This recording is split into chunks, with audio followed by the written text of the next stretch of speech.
Encantado de estar aquí. Por cierto, enhorabuena por tu trabajo, que estás creando una muy buena comunidad y ayudando a mucha gente. Además, tengo feedback de gente que te sigue y nada, primero darte la enhorabuena.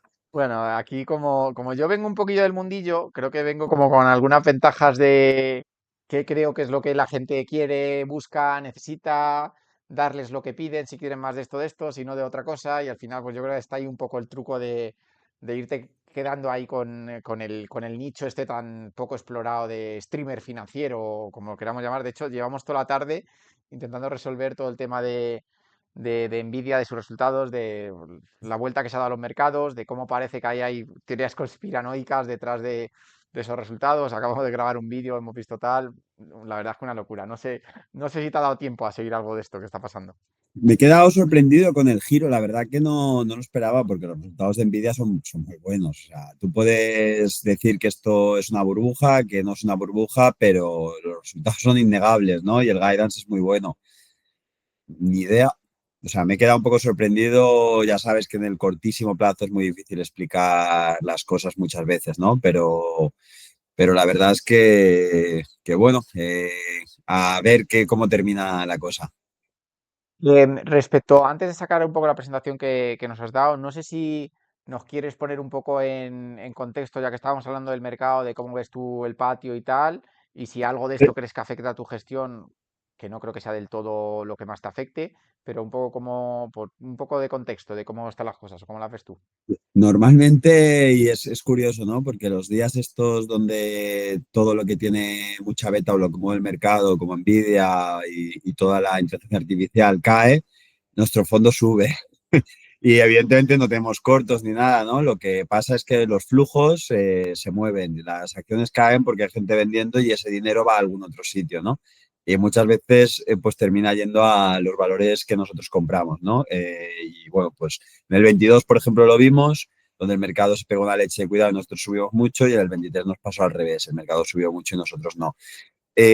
Sí que afecta realmente por los flujos, porque los flujos muchas veces es lo que mueve el mercado, ¿no? Si el mercado ahora está muy bullish en inteligencia artificial, pues es que está olvidándose cualquier otro sector, ¿no? Y ves que presentan resultados, y no se ha presentado resultados una compañía de juegos de carta y juegos de mesas que se llama Asmodee, que tiene el Catán, tiene las cartas de Star Wars, distribuye las cartas de Pokémon, de Magic, una pasada de compañía que cotiza en Suecia, que es francesa, un nicho muy bueno y ha presentado unos resultados, pero o sea, que cuando los he visto he dicho, Buah, hoy 7 más 7 más 8. En todo ha batido, la compañía está barata, 10 veces evita, estas historias suelen estar a 14, 15, 16 y ha caído en 4. Ha abierto más 5, la gente ha vendido porque el dinero está en otro sitio y ha terminado cayendo en 4 y ante eso pues poco puedes hacer, ¿no? Yo como Comprar más, ¿no? Quizá.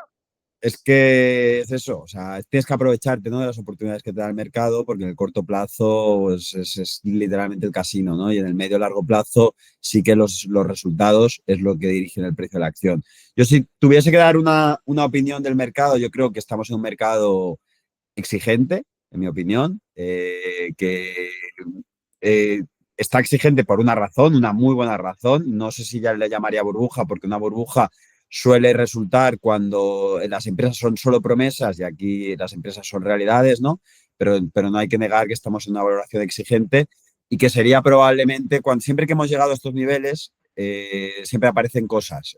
Pues estamos hablando de un 2000, estamos hablando de un 2007, estamos hablando del 2021, estamos hablando de ahora. Siempre que llegamos a estos niveles de valoraciones ocurren cosas y es porque ya está todo tan perfecto, ¿no? Que en el momento en el que ocurre cualquier cosa, debilitamiento de la economía, cualquier pequeñita cosa, pues hace que cuando caigamos, caemos desde una altura muy elevada, ¿no? Entonces, yo personalmente, evidentemente también es como pitcheando mi libro, ¿no? Hablando de mi libro, yo creo que es un momento para diversificar.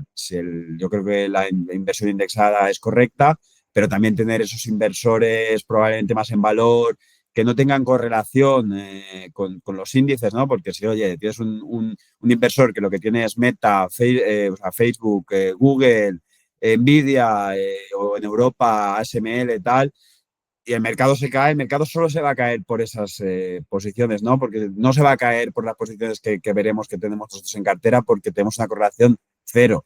Entonces yo creo que es momento de, oye, sigo teniendo esto porque esto está funcionando muy bien y tampoco voy a ser yo el que diga a partir, ¿no? El loco que diga, vaticine el derrumbe de los mercados, pero yo creo que es inteligente tener algo de diversificación y probablemente también un pelín de cash, ¿no? Por si acaso.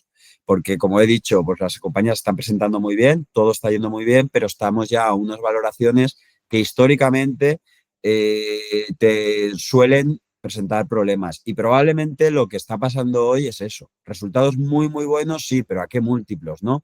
Y ya empieza a haber ruido de esas transacciones que hemos visto de OpenAI, que está haciendo deals raros con todo el mundo, Nvidia, yo te doy dinero a cambio de chips, no sé qué, pero tú me das participaciones y entonces está viendo ahí una estructura cruzada que no es muy sana, ¿no? Digamos que no es sana porque cuando cae, caerá todo al mismo tiempo. Entonces, no tengo explicación de por qué está cayendo hoy, pero la verdad es que si quiero tener una seguridad, ¿no? Y estar tranquilo con una inversión a 3 5 años, pues probablemente mantendría mis índices, pero diversificaría pues todos los gestores de inversión en valor, de inversión realmente, no bancos y demás, ¿no? Que estás comentando tú en tu canal o las ideas que comentas tú. Y eso es mi opinión del Sí, mercado. sí, totalmente. Yo vengo diciendo que exactamente el mismo mensaje, de que lo típico hay que tenerlo porque es una forma sencilla de invertir, donde, oye, si no pasa nada, pues ahí está medio en tal, pero que sobre todo carteras grandes probablemente no puedan ir todo de renta variable, porque muy poca gente de verdad asume en una cartera grande que puede ir toda renta variable, y probablemente, creo que está olvidado, nos basamos en invertir con el retrovisor de, no, es que el SP, el SP, el SP, el SP, y algún día el SP no será lo que más tal, porque es lo que tú dices, porque esté sobrecalentado y le toque corregir y otras cosas funcionarán como ha pasado siempre, ¿no? Pero bueno, de todas De hecho, formas, es que si vamos a la historia, ¿no? Porque claro, el SP y la realidad es que aquí el SP todos vemos los últimos 15 años, pero si realmente cogemos el abanico y lo abrimos, vemos que hay una barbaridad de décadas que no se ha creado valor en el SP, ¿no? Está el que invirtió en el 2000, en el SP mismo, y hasta el 2013, 13 años, no estaba ganando dinero, también en la década de los 80, si no recuerdo mal, los 70, la de los 29. Ha habido, sí que es verdad que si es inversor en bolsa, sobre todo americana, a largo plazo, has generado una rentabilidad del 10%, pero periodos de 10 años en terreno que ni beneficios ni pérdidas, los hemos visto y los vamos a seguir viendo, ¿no? Lo que pasa es que, claro, los últimos 15 años, especialmente desde el COVID, son tan recientes que es difícil pensar que esto va a ocurrir, ¿no? Y es difícil pensar que las Facebook, que las Google, que las Microsoft puedan tener problemas. Pero yo creo que a la historia me remito y especialmente en la casuística actual, ¿no? Que están invirtiendo. O sea, estos negocios siempre han sido asset light. No han invertido nunca, han generado muchísima caja, grandes márgenes y han basado su mode, ¿no? En branding, como Apple, no en inversión, sino en branding y ni siquiera en inversión en publicidad tampoco excesiva, ¿no? O en el ecosistema que ha creado Facebook, el ecosistema que tiene Google, que es increíble, pero sin grandes inversiones. O sea, evidentemente invierten billions y parece que eso es mucho, pero no para el free cash flow que generan. Y ahora ha cambiado completamente el modelo de negocio de estas compañías, porque están invirtiendo una barbaridad, pero una barbaridad. De hecho, están haciendo free cash flows negativos en estas inteligencia artificial, en data centers, en chips. Y ojo, que estás cambiando el modelo, ¿no? De un modelo de que siempre haciendo roces del 30 y siendo el mejor negocio a un negocio de capital intensivo. Que si no consigues de alguna manera monetizar, que por ahora lo están consiguiendo, ¿eh? Pero si no consigues monetizar estas inversiones que además están proyectadas que van a multiplicarse por 2 y por 3 en los próximos años, esto puede tener consecuencias, ¿no? Y bueno, yo insisto en lo que tú has dicho. Yo creo que adivinar el futuro es imposible. Entonces lo que tienes que hacer es ver dónde están las probabilidades y prepararte para ello, ¿no? Y para eso lo mejor es diversificar y en inversiones que tengan su lógica, porque yo pues no me metería toda mi cartera en Bitcoin, sin ir más lejos, pero bueno, pues a lo mejor para alguien tiene sentido tener algo, ¿no? O no metería toda mi cartera en una compañía de 2.000 millones que está a per 100, pero que está desarrollando un fármaco innovador, ¿no? No invertiría, pero bueno, a lo mejor si alguien la conoce bien, pues puede meter un poquito de la cartera, ¿no?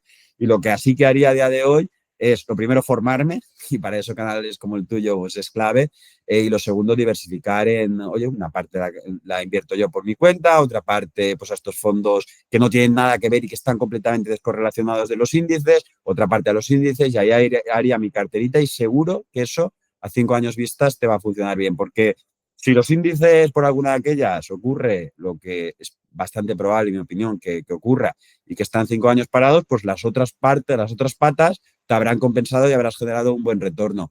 Y de lo contrario, si todo funciona o es el inversor en valor el que falla, pues por la otra pata y al final siempre tendrás un retorno bastante correcto y evidentemente a posteriori es muy fácil saber cuál era el activo del caballo ganador, ¿no?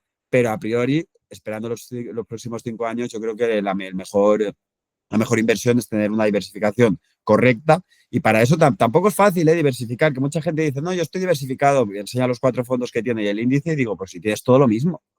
Entonces, o sea, que mucha gente dice, no, yo estoy diversificado y si se mueve todos los días igual, sube todos los días un 10%, o cae, no sé, es que no estás tan diversificado, ¿no? Revisa tu estructura y como tú bien has dicho, no solo bolsa, también hay otros instrumentos, renta fija y demás, renta fija corporativa, renta fija de crédito de empresas que también deberías de incluir en tu mix. Así que ahí poco más que seguro que lo que tú aportas cada día puedo aportarte yo. Sí, totalmente. Gabriel, pregunta a alguna gente en el chat, la mayoría te conoce porque lo estoy intentando decir pues a diferentes horas y todo esto, pero pues si te quieres presentar un poco quién eres, qué haces y todo eso antes de compartir un poco la presentación que me has pasado, pues para que la gente pues empiece por ahí la charla. Sí, claro. Yo soy, bueno, Gabriel Castro, soy gestor en Singular Bank. Lo que pasa es que, aunque trabaje en un banco, soy un pelín ave rara, ¿no? Más gestor de autor, gestor independiente. Tengo 2 fondos. Uno se llama Sigma Internacional, que es un fondo que ahora veremos de renta variable, puro, filosofía value investing. Y el otro es Gamma Global, que es un fondo todoterreno, es un fondo más retorno absoluto, donde la renta fija tiene un papel clave, tenemos el 80, 85%, 90% del fondo invertido en la renta fija, pero una renta fija un poco característica, ¿no? No esta renta fija que se mueve más por la macroeconomía, por la decisión de tipos de interés, sino una renta fija que se mueve en función de los fundamentales de la empresa, ¿no? Entonces, al parecer, parecen 2 fondos, Sigma Internacional y Gamma Global, parecen 2 estrategias diferentes, pero realmente es la misma estrategia. Es entender la compañía del todo, profundizar, estudiar la competencia, estudiar los clientes, estudiar el entorno, estudiar el management, pues hacer todo el trabajo y luego decidir si le prestamos dinero a esa compañía o coinvertimos con ellos en acciones, ¿no? Y es un poco el resumen, ¿no? Bueno, si quieres dar algo más de currículum, pues de licenciatura y demás, tengo el CFA, tengo el EFA, estudié el máster en CUNEF y desde el 2014, ya algo más de 10 años, llevo trabajando en el 2015, llevo trabajando en el mercado financiero, en empresas. Empecé en una pequeña gestora que se llama Patrivalor, luego pasé a Nuevo Banco, luego a una EAFI independiente y ahora finalmente pues hemos desarrollado los productos, estos 2 fondos, lo cual ya he estado trabajando mucho tiempo para desarrollarlos correctamente, ¿no? Primero hemos hecho o he hecho el trabajo en la sombra, las pruebas con dinero personal y de familia, ya cuando teníamos el producto completo, pues lo hemos lanzado para todo el mundo en Singular Bank desde el 2021. Invirtiendo a nivel personal, llevo invirtiendo desde el 2007. Empecé en el 2007 un poco forzado por mi padre, porque yo empecé ingeniería industrial en el 2007 y a los 2 meses, pues no vi que no era lo mío, ¿no? Y ya era perder un año. Entonces mi padre en ese momento estaba ahorrando, él tiene una empresa de ladrillos y él estaba convencido desde el 2005 en el que esto era insostenible, completamente insostenible, y tenía una teoría que al final era cierta, que la creación de nota de hogares, es decir, si ahora tú te independizas de tus padres, eres un hogar, ¿no? La creación neta de hogares era, si no recuerdo mal, 150.000, 200.000, y la construcción de hogares era 1 millón. Entonces había 800.000 viviendas de excedente cada año, ¿no? Entonces, ¿qué es lo que pasaba? Que era completamente burbuja. Era gente comprando segunda, tercera vivienda, era gente comprando por especulación, era turismo, gente de fuera, y esa demanda eh, era temporal por la liquidez, por el exceso de liquidez. Acuérdate de que entramos en el euro y tipos de interés bajos, influidos por Alemania, que te estaba teniendo problemas y demás, pero no España, y lo que creaban era una burbuja en la vivienda, ¿no? Entonces, él veía insostenible eso y en el 2005, con fábrica de ladrillos, decidió dejar de invertir y empezar a ahorrar, a ahorrar. Y en el 2007, claro, tenía una ingente cantidad de cash y descubrió los mercados financieros, descubrió la bolsa y dijo, bueno, Gabriel, pues tú que vas a estudiar empresariales, ADE, ¿no? Pues ¿por qué no empiezas? O sea, y tienes un año, o sea, empecé industriales, al mes y medio le dije, papá, esto no es lo mío, y me dijo, pues como vas a estudiar el año siguiente, pues estudia bolsa. Y me puse ahí en unos cursos al principio de intereconomía, de análisis técnico y demás. Y bueno, pues empecé en el 2007, al principio evidentemente pues poco dinero, estudiando, entendiendo. Vi que el análisis técnico puede funcionar, pero no puede ser el análisis sólido, ¿no? Hay gente que sí que lo funciona, sobre todo el quant y demás, pero a mí pues no terminaba de entender por qué las rayas y demás no movían la cotización. Evidentemente, pues en soportes tiene su lógica, ¿no? Porque hay gente más gente comprando que vendiendo, pero no lo veía para generar retornos de manera consistente. Y entonces en el 2008, escuchando, aprendiendo, buscando cosas, descubrí una charla de Paramés, de Bestinver, y ahí, claro, ahí cuando te cuenta, que además son las mejores, las de Bestinver de esa época son las mejores, te cuenta qué hacen, que invierten en negocios, y ahí ya, claro, yo vengo de una cultura familiar empresarial, ¿no? Y ahí ya sí que asocio, oye, pues esto sí que tiene lógica, ¿no? Que las empresas suban si el negocio va bien, ¿no? Y que te olvides de todo ese ruido temporal de un día como hoy que cae, ¿no? Entonces ahí es cuando pues empecé también tuve la suerte de que estamos en el 2008, de que ya todo ha caído, empiezo ya en el 2009 con ese viento de cola de que todo sube y bueno, pues tengo muy buenas rentabilidades mientras estoy en la carrera con el patrimonio familiar y luego ya pues empiezo a estudiar CFA, EFA, todo para poder entrar en el sector y en el 2015, después del máster de CUNEF, pues tengo la oportunidad. Y desde es un poco toda mi trayectoria resumida Muy hasta bien, hoy. muy bien. Creo que, bueno, de sobra ya la gente entiende que, bueno, la mayoría ya te conocía. Yo de tus fondos, de hecho, utilizo a menudo, sigo y creo que cuadra, porque, como tú bien has dicho, en el de renta variable la competencia es brutal y más renta variable value española, que hay muchos muy buenos. Y yo siempre lo digo, yo le digo a la gente, Andrés, tal, digo, elige el que quieras. Digo, si yo no sé si lo va a hacer mañana mejor para Mes, Álvaro Guzmán, Emérito, no sé quién, digo, si es que, digo, hay gente buena ahí que de verdad viene gestionando, que por cierto, se te olvida decir que gestionas por encima de 300 millones, que lo miraba antes, ¿no? Sí, casi 400 ya. Casi 400. Es una, Empezamos con 10 millones en el 2021 y 200 partícipes y ahora más de 10.000 y prácticamente 380 y algo. O sea, que brutal. es una barbaridad, pero que por ahí va, digo que hay muy buena gente que ha salido de la nada, que ha levantado varios cientos de millones y en algunos casos incluso billions, y tú ya te toca decir, oye, con qué gestor me familiarizo más o qué tipo de cartera me gusta más. El otro día estuvimos viendo la conferencia anual de mérito de Numantia y, por ejemplo, nos encantó, a mí personalmente, la conferencia me pareció increíble, pero luego vi su cartera y honestamente, aunque tiene alguna cosa que tal, pues te encontrabas Meta, Tesla, no sé qué, y dices, oye, no es que diga, o sea, coño, su tesis está muy bien implementado y está muy bien explicado el por qué tiene cada cosa y todo esto, pero a lo mejor pues dices, oye, es que yo para diversificar, si ya voy con fondos mundiales, meterme ahora en un fondo que tiene tres o cuatro empresas tecnológicas de las grandes, a lo mejor me interesa menos, ¿no? Y esto diciendo que, oye, que me encantó, que la vimos una vez y luego algún trozo o tal, ¿no? Entonces, yo siempre decía a la gente, oye, aquí hay mucha competencia, podéis usar el que queráis, em, pero en el otro, en el Gama Global, sí que es cierto que la competencia es menor. Y sí que es cierto que aunque es renta fija, pues sí que el fondo se ha comportado un poquito absolute return, lo que sería ya más tirando a un alternativo.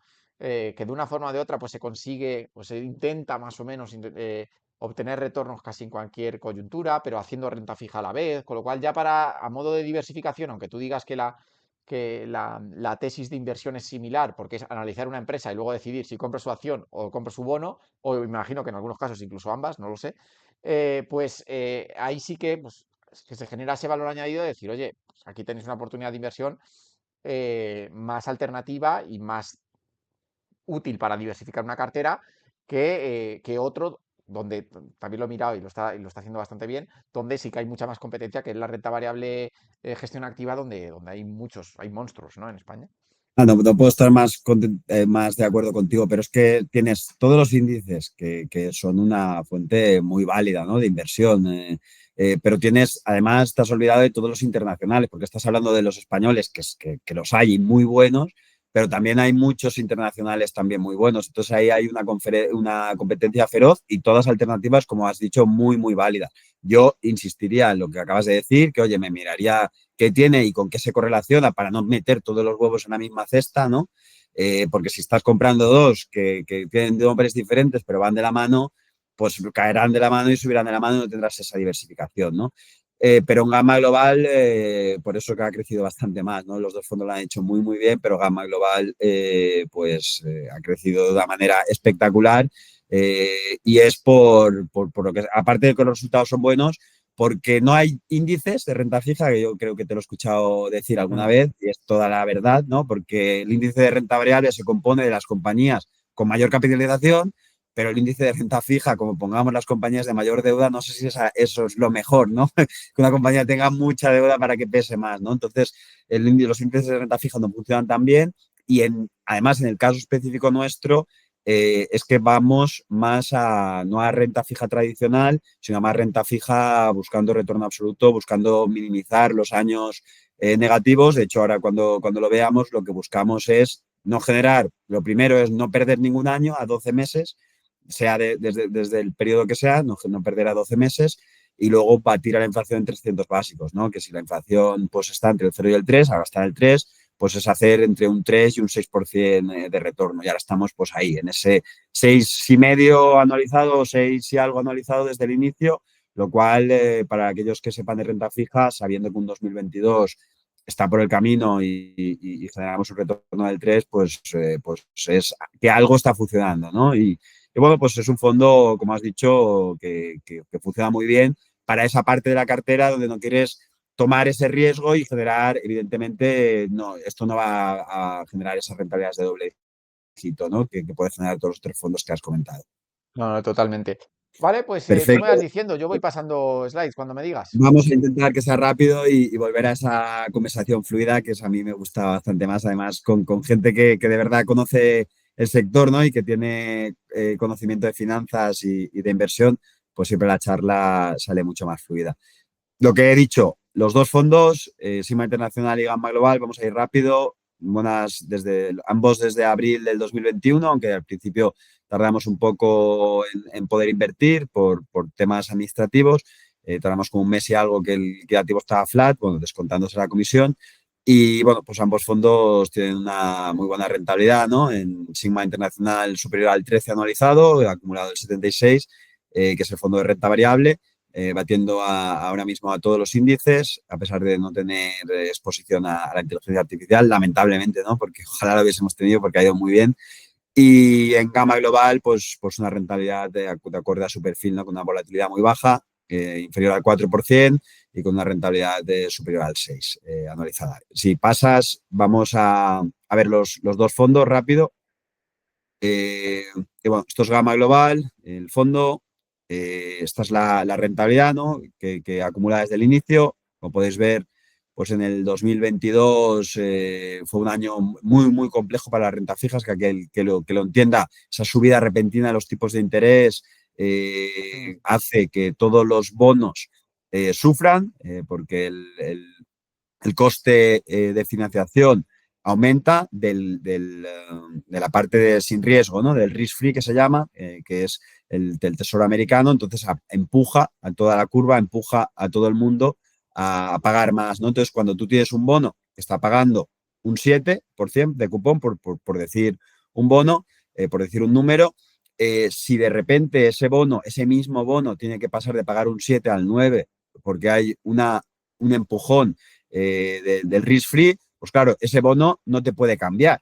Es decir, ese bono tiene las mismas condiciones, está pagando un 7 y vence en 3 años. La única manera de adaptarse a la nueva realidad es que el bono caiga de precio, porque el bono te tiene que pagar lo mismo en rentabilidad final, que es el cupón más la diferencia en precio a 100, ¿no? A par, al precio donde te repagan. Entonces eso es lo que ocurre en los bonos. No tuvimos ninguna quiebra, no tuvimos ningún riesgo de nada, no ocurrió nada, simplemente que pues ese aumento de los tipos de interés hace que los bonos caigan. Pero ¿qué es lo que pasa? Que los bonos que nosotros trabajamos son bonos pues, más específicos, bonos que tenemos una rentabilidad a vencimiento ahora mismo en la cartera del 6,7 en euros, lo que significa que, claro, del 7, por redondear, vamos a poner un 7. Si pasa del 7 al 9, a lo mejor el bono ha caído 3 figuras, ha caído 4 figuras, es decir, ha caído un 3 o un 4% por una parte de precio, pero por la otra parte el cupón nos ha dado un 7 en el año. Entonces, 7 menos 4, pues ese año ganamos 3, ¿no? Y eso es lo que pasó en el 2022 y lo que pasó pues a continuación en el 24 es que nos devolvió eso que nos había robado en el 2022 por esta casuística de los tipos de interés. Claro, cuando pagas me tienes que pagar, me tienes que devolver el principal, ¿no? Y esto, como trabajamos con bonos tan corta duración, lo que hace es que rápidamente en 2022 pues, se recupere muy rápido, ¿no? Es lo que ocurrió en el 2024. Como veis, el fondo, y quiero insistir que no es un monetario, es un fondo que tiene bajadas, tiene subidas y bajadas, porque a pesar de que tengamos renta fija, pues la renta fija se mueve y especialmente cuando hay una caída muy fuerte de la bolsa, la renta fija cae. ¿Qué es lo que pasa? Que cuando ha caído esa renta fija, esos bonos, simplemente porque la gente cuando entra en pánico vende todo y le da igual lo que sea, cuando ya ha ocurrido ese primer sell-off, esa primera etapa de vender todo, la gente se para y piensa, oye, tengo aquí un préstamo que le he hecho a esta compañía y esta compañía en 2 años me tiene que pagar, 1 año y medio me tiene que pagar y esta compañía no tiene absolutamente ningún problema y tiene más caja que deuda o tiene unos activos muy buenos. Entonces, ¿qué sentido tiene? Entonces, compran ese bono y vuelve al precio. Pero incluso aunque no volviese al precio, lo que ocurre es que ese cupón del 7%, ese préstamo del 7% que nosotros tenemos, nos atribuye todos los días performance. Lo que se hace es ese 7%, se divide entre 365 y se nos va imputando al fondo, incluido fin de semana, ¿no? Entonces, a pesar de que tienes esa primera caída, luego poco a poco, sin que el precio recupere, tú vas incorporando Devengando. vengando cupón. Esa es la palabra. Es que me he tirado muchos años devengando cosas en fondos de inversión, ¿sabes? La SICAP era ver los balances de los fondos y ver los devengos y todo esto. O sea, sí, sí. Creo que más o menos se entiende porque todo esto se lo explica yo a la comunidad a menudo, que un bono Perfecto. al final, si lo mantienes a vencimiento, se acaba recuperando, si no hay impago. Y que creo que en tu caso, que también creo que la gente me entenderá, 2022 lo pudisteis salvar probablemente por una duración baja de la cartera, porque por mucho que hubierais tenido buenos bonos y la duración era larga, con una subida tan repetida de los tipos en un mismo año, la caída hubiera sido inevitable, como así y lo hicieron muchos fondos del sector que luego, como tú bien dices, lo acabaron Recupera. recuperando todo, manteniendo muchos de esos bonos hasta vencimiento o cerca, ¿no? Sin que haya ningún problema en la empresa, ¿no? Ningún problema. Como tú bien has dicho, el bono de Austria, que probablemente es un país súper seguro, con muy poca deuda sobre PIB, sin déficit, que eso es complicado hoy en día, claro, emitió un bono a 100 años. Y claro, tú a 100 años vas a recuperar lo que has puesto más el cupón. Lo que pasa que, claro, pues ese bono que salió al 0,5, si no recuerdo mal, pasó a estar al 2, al 3. ¿Qué significa esto? Claro, en 100 años. Entonces ese bono cayó de 100 a 50, a 40, a 30. Tuvo una caída muy superior a lo que es la bolsa. Porque claro, con el nuevo entorno de tipos de interés y de inflación, tú ya no puedes estar cobrando un 0,5, tú tienes que estar cobrando un 2. ¿Y esto qué significa? Pues que para que en 100 años tú cobres un 2 con un bono a 99 años que quedan, con un cupón del 0,5, pues te tengo que ajustar el precio. Y ojo con la duración, porque hay bonos con duración que son más volátiles, no peligrosos, más volátiles que el equity. Y claro, pues esos bonos nosotros en un fondo defensivo que buscamos generar retornos absolutos, no podemos trabajar, ¿no? Entonces cada uno encuentra su nicho y nuestro nicho es compañías muy bien estudiadas de 3 4 años de duración y donde realmente si el fondo sufre, si el fondo tiene un mal comportamiento, no a lo mejor a muy, muy corto plazo, pero sí que a 2 años, va a ser porque nos hemos equivocado eligiendo las compañías, no porque la Fed, no porque la macro, no porque los tipos de interés, ¿no? Una pregunta, ¿cómo ves estos bonos de largo plazo europeos? Bueno, tienes bonos a 50, 100 años cotizando a 30 o a 40 o a 25, bonos soberanos, aparentemente doble A, triple A o lo que sea. ¿Cómo ves la renta fija de largo? ¿Tú crees que mientras todo el tema de la inflación no esté caro, eso va a estar ahí mucho más tiempo? ¿O ves que puede haber una bajada de tipos significativa? Yo soy, opinión totalmente, esto es una opinión poco fundamentada y un poco en base a lo que mi cabeza tiene por dentro. Yo soy de los que cree que la inflación no va a volver y que la gente está tiesa y que por el lado de la demanda no se va a recuperar el poder adquisitivo, cada vez nace menos gente y que el salario da para cada vez menos. Y sí que es cierto que por el lado de la oferta, pues podría aparecer inflación, por supuesto que sí, pues esto es una cosa de dos lados. Y yo soy de los que opino de que la inflación nos ha metido mucho miedo, pero no la veo repuntando, por lo menos en Europa, que lo veo bastante en declive. Pero insisto, todo esto basándome en nada. Es una opinión, pues un poco lo que No, piensa tu subconsciente. ¿Tú cómo ves el patio de estos bonos de la inflación? exactamente igual, tienes una demografía, ¿no? Con una curva invertida en todos los países que te empuja la demanda para abajo porque no es lo mismo lo que consumimos, lo que nos desarrollamos, compramos casas, hacemos de todo, generamos inflación, ¿no? Los jóvenes que ya cuando tienes 60 70 80 años, ¿no? Que sí que hay en determinados segmentos donde tienes inflación, todo lo relacionado con healthcare, ¿no? Con residencias y demás, pero en la mayoría no generas inflación. Y aparte tienes la tecnología, que es un efecto deflacionario muy fuerte, y también tienes China, Asia, toda ese trasvase, ¿no? De producción, cadenas productivas, donde allí son más eficientes y también te generan deflación, ¿no?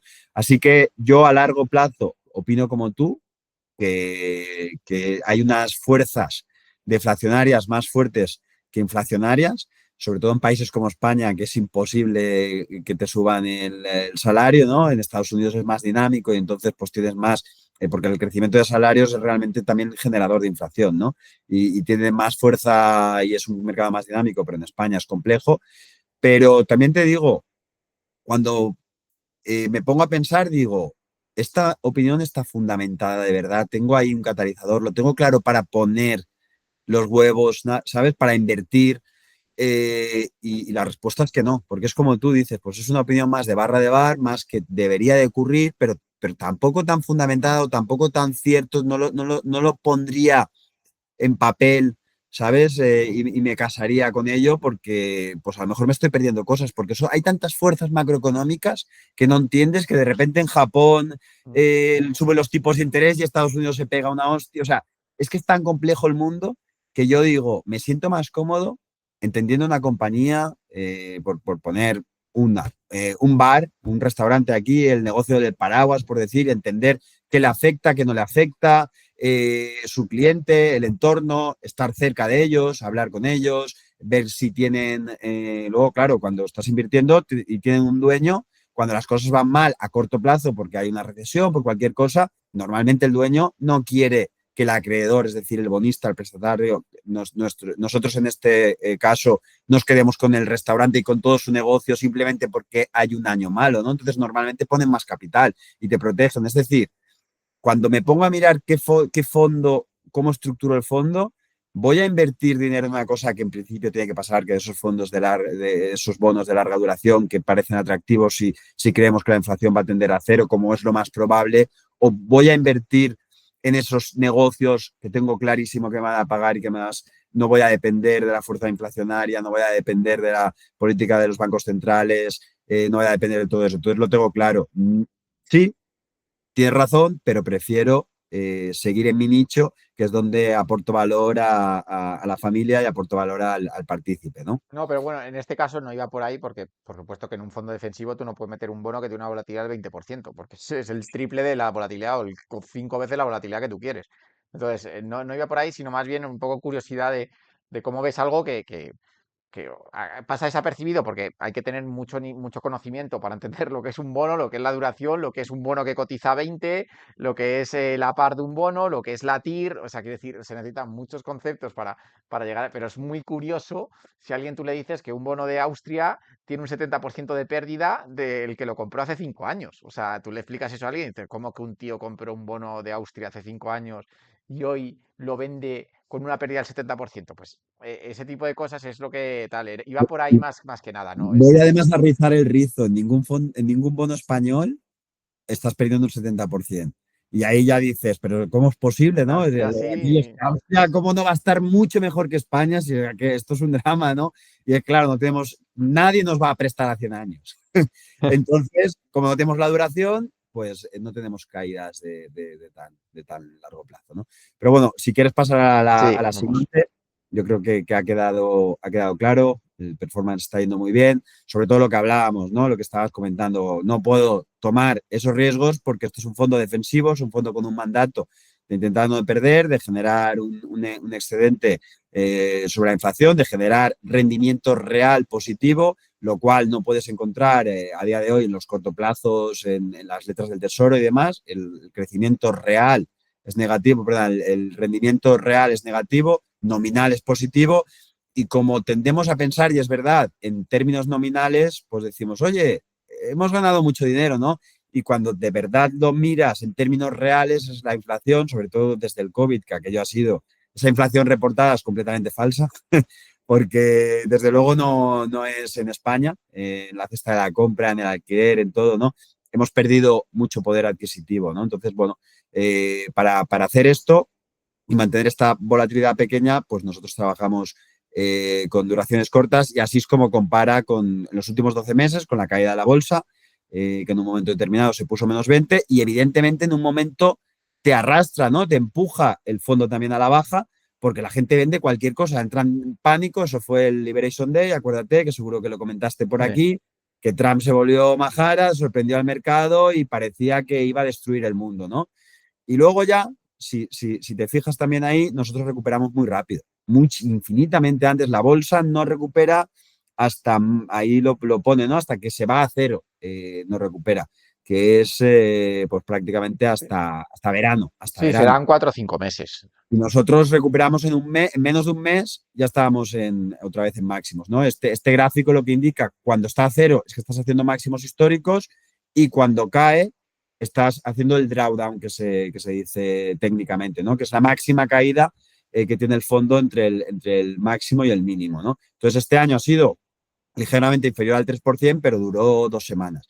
Por lo que quiero decir, el fondo se mueve en el cortísimo plazo cuando hay un ataque violento, una caída violenta del mercado, pero enseguida recupera, ¿no? Entonces, no es un monetario, ojo, que si lo miras todos los días, el fondo se mueve, pero sí que es verdad que a periodos de 12 meses, por la casuística de las inversiones que tomamos, pues sí que ya son más reflejo de la realidad, ¿no? Lo mismo en el 2000, o sea, en el histórico, podemos verlo contra la bolsa y también podemos verlo contra el resto de renta fija tradicional, ¿no? Al uso.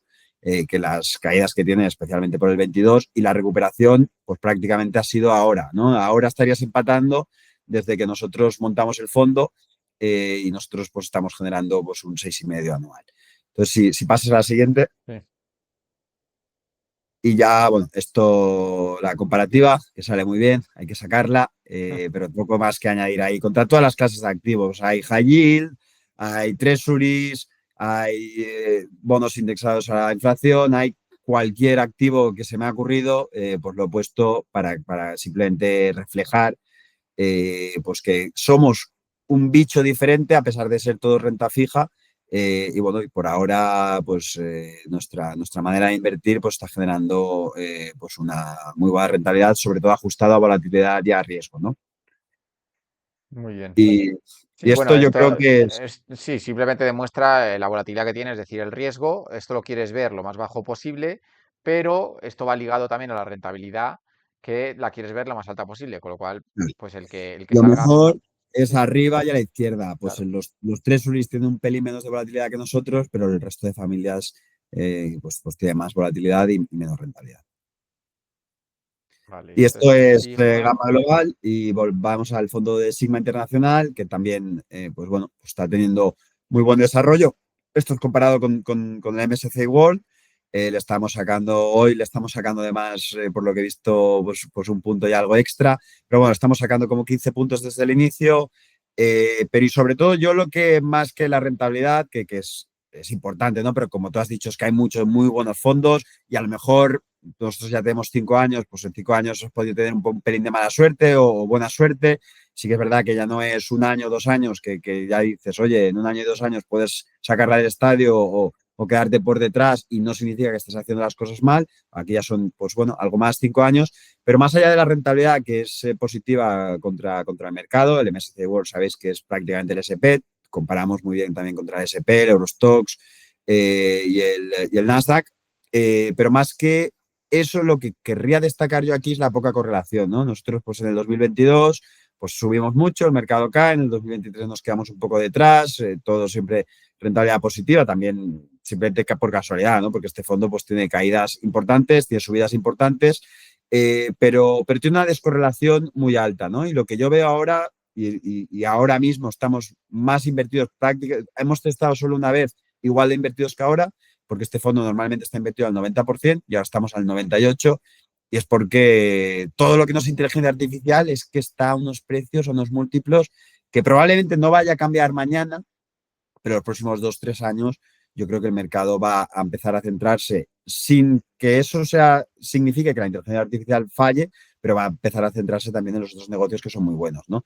Entonces, bueno, lo que destacaría aquí, aparte de la rentabilidad, es la poca correlación y que se complementa, ¿no? con otras carteras de inversión. Y si pasas, probablemente esta es la diapositiva que más me gusta a mí, destacar que lo que pongo aquí es la rentabilidad trimestral, ¿vale? Cada 90 días del fondo.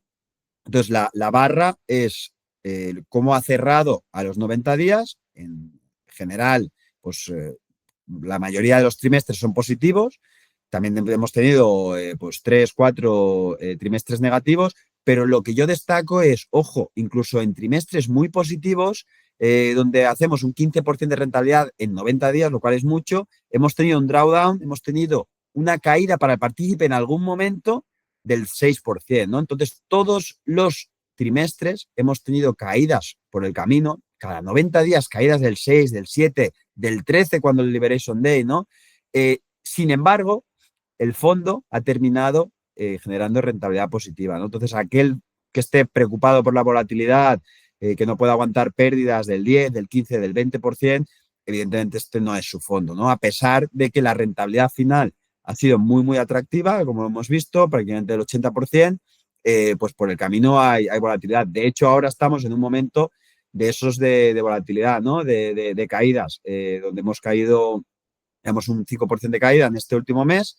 Y bueno, está en línea, ¿no? No sé cómo acabará el mes, aunque quedan unos días y podemos acabar perfectamente en positivo y nadie se acordará de esto, ¿no? En el futuro, pero a mí me gusta remarcar que, ojo, que el camino es volátil, es turbulento y que tienes que estar dispuesto a entender, a comprometerte al menos a 3 años, 5 años, porque si no los resultados van a ser puro azar. Porque ¿qué va a hacer el mercado mañana? ¿Qué hubieses dicho tú que haría el mercado hoy, ¿no? Sí, sí. Después realmente jugamos con ventaja porque ya habíamos visto los futuros y los resultados de Nvidia. Yo creía que hoy la iban a sacar del estadio. De hecho, estaba así, el mercado estaba +2, ¿no? Yo en Nasdaq lo he visto +2. Y de repente, es que a corto plazo es literalmente casino. Y luego ya a medio largo plazo, pues el mercado tiene una coherencia, ¿no? Tiene un racional detrás. Y bueno, esto, pues, si quieres pasar, comentar Sí. algo, pasar, lo que quieras. Esto es la cartera, que si quieres después entramos en detalle.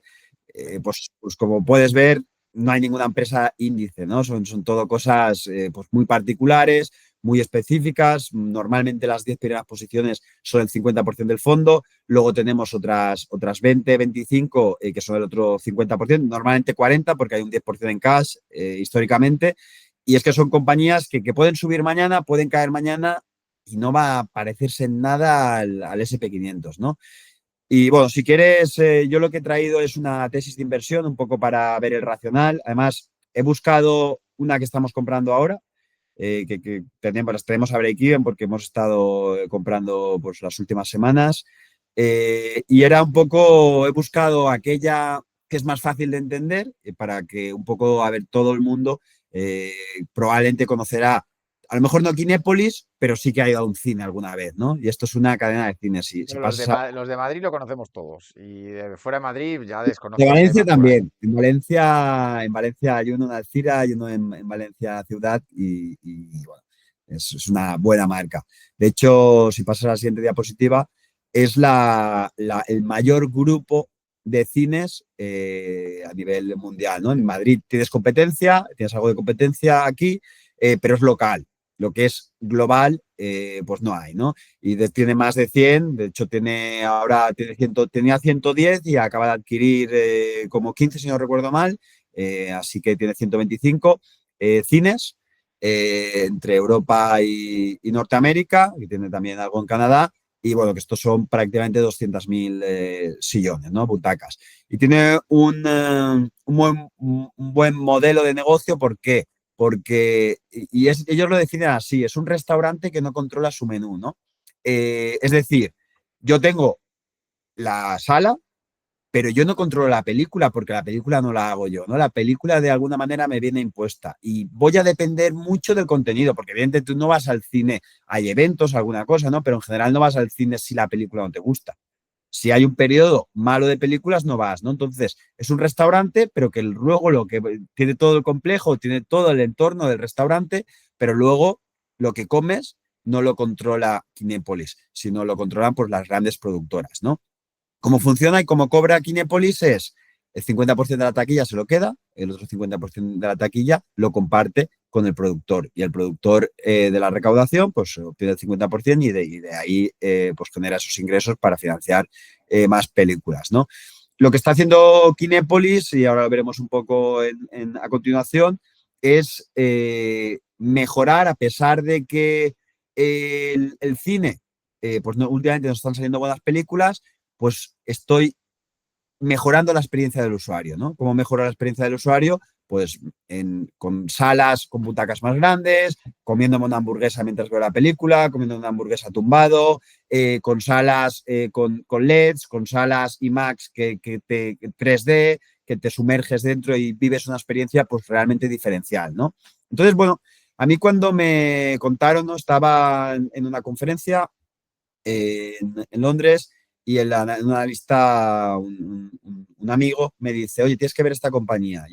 Normalmente nosotros como trabajamos, viajamos mucho, estamos muy encima de las compañías y eso implica pues ir al terreno, ¿no? No verlo desde casa y demás, sino ir. Y tenía ahí un spot, tenía ahí un hueco para reunirme con una compañía. Y habían 4 compañías ahí con las que podía reunirme y tenía que elegir una, ¿no?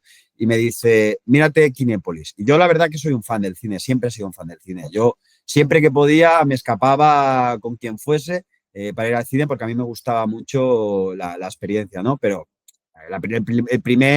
oye, el cine, y yo piensas, el cine está en declive, ¿no? El cine, realmente la gente ya ve todo en Netflix, en Amazon Prime, en Apple, en Disney Plus, la gente se mira el cine en casa, ¿no? Se compra unas pantallas que ahora ya están por 4 duros, unas super pantallas con todos los reproductores y demás, y ves la película, ¿no? Y luego ves la acción y la acción te confirma eso, ¿no? Porque, bueno, sí, antes de que se pusiese de moda el streaming, es decir, hasta el 2020, pues la acción pasó, no sé ni por cuántas veces multiplicó, ¿no? Desde el 2009 hasta el 2020, pues multiplicó por las veces que quieras y el que la hubiese tenido, pues millonario, ¿no? Pero luego llega el COVID, llega el encierro, todos nos meten en casa, luego no nos dejan ir al cine sino con mascarilla, separados y demás, y tiene lógica que se pegue una castaña, ¿no? Pero que ahora esté al precio de cuando estábamos encerrados, cuando estaban en el peor de los momentos en el COVID donde ellos no podían generar ingresos y sí que tenían muchos gastos porque tienes un coste fijo, ¿no? De tener todas esas salas, todos esos trabajadores y demás, te confirma un poco desde fuera de, oye, este modelo de negocio pues, está muerto, ¿no? Nadie está yendo, ¿no? Y el tío me dice, míratela, habla con ellos y luego hablamos, ¿no? Cuando empiezas a hacer trabajo, cuando empiezas a preguntar, cuando empiezas a investigar, a hablar con unos, con otros, te das cuenta de que ese primer pensamiento, que es lo que está probablemente moviendo la acción a día de hoy, es completamente incorrecto, ¿no? Lo primero, research, de, oye, preguntarle a la gente, research también que hacen las grandes cadenas y demás, dicen que la gente sigue queriendo tener esa experiencia, ¿no? De salir con los amigos, de salir con la novia, de salir con la mujer, de salir con los niños, de salir de casa, ¿no? Y tener esa experiencia de cine que se acompaña normalmente pues, de una cena o de una comida y de hacer esa experiencia con los amigos de bolera, de demás, ¿no? Entonces eso sigue existiendo. El problema es que, claro, buscas calidad, ¿no? Buscas una buena película. No te vas a ir a ver una película que no te atraiga o que no esté recibiendo buenas críticas, ¿no? Entonces, ¿qué es lo que realmente ha pasado para que Kinépolis esté cotizando a estos precios tan baratos, atractivos, ¿no? O tan bajos? Eh, lo principal es que, lo que he dicho al principio, restaurante que no controlas el menú. El menú, la comida está siendo mala. La comida, el contenido desde el COVID se ha reducido mucho, entre otras cosas porque tienes que meter mucho dinero. Para financiar una película tienes que meter mucho dinero. La subida de los tipos de interés hace que haya menos atractivo de private equities, de family office, de productoras a invertir en desarrollar una película. Y además, al mismo tiempo, se disparan todos los costes al alza y por el camino tienes la huelga de Hollywood que también te para 6 meses, un año, todos los grandes desarrollos, ¿no? Entonces tienes ahí un factor, un cúmulo de, de factores que hacen que normalmente se estrenasen 90 películas a nivel global, ¿no? No estas películas locales que solo se estrenan en España, pues Padre no hay más que uno, o en Francia, que tienen un cine muy local, muy potente, o en Holanda, además, ¿no? Sino globales, que se estrenaban 90 películas y ahora solo, el año pasado solo se estrenaron 64. Entonces, claro, 30 películas más para un cine que vive de contenido y atraerte y luego ya cobrarte la entrada, darte la comida, mejorarte la experiencia, ¿no? Darte el pack completo, pues eso es lo que ha ocurrido. ¿Qué es lo que pasa? Que esto está cambiando ya. Esto está cambiando ya. Para el año que viene hay esperado, además le puedes preguntar a ChatGPT, son ya comprometidos, ¿no? Inversiones comprometidas que están ya hechas y se están terminando, están cerrándose y ya están buscando ya la fecha de estreno, ¿no? Ya hay 75-80, lo cual es un aumento muy fuerte y cuando yo tengo más contenido, más probabilidades de tener un blockbuster y de sacarla, de tener pues el Barbie, por ejemplo, que en el 2023 tuvo, pues fue una película que atrajo a mucho, o Oppenheimer, que esas dos películas es lo que hacen que en el 2023 recuperes tanto, ¿no? Pero ya en el 2024 y 2025 no hemos tenido películas top, ¿no?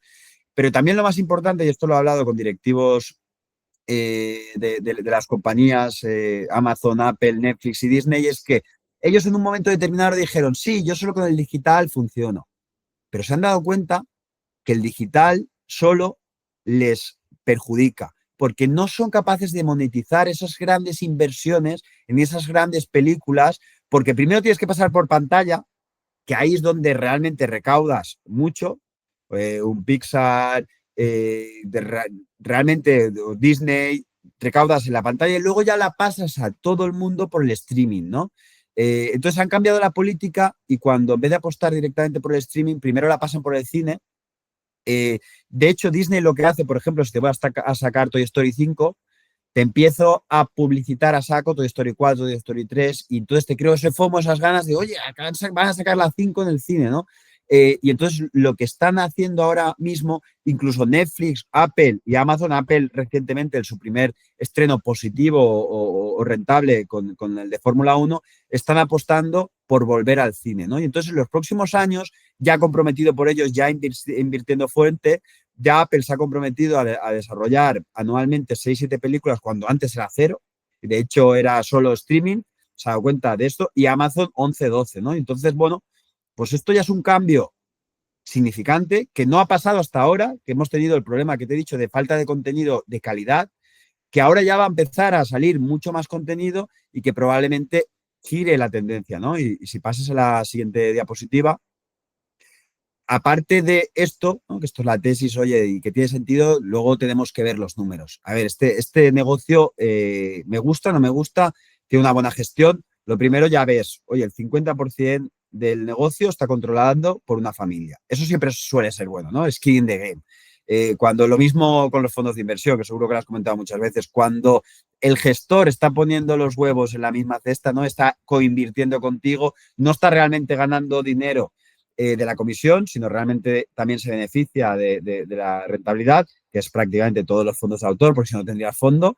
De hecho, nuestros dos fondos son patrimonio familiar al inicio, y luego pues ya ha ido uniéndose más gente, pero al principio 100% la familia, ¿no? Especialmente Gamma Global, que es un fondo hecho exclusivamente para mi familia, lo cual tenía, pues en la cena de Navidad uno quería estar feliz, ¿no? A final de año y no tener problemas de explicarle a la familia que ha caído un 20%, pero es temporal aquello, ¿no? Y eso es complicado si no tiene un buen conocimiento y si no sigue canales como este. Pero bueno, lo que decía que esto pues tiene, aparte de un expertise, un histórico operativo, también tiene un compromiso con nosotros porque ellos tienen el 50% del negocio, ¿no? Y si os fijáis, con un 22% menos de visitantes que en el 2019, estamos generando el mismo negocio, lo cual no tiene sentido. ¿Por qué? Porque lo que os he dicho, yo necesito más visitantes para que consuman más comida, más refrescos,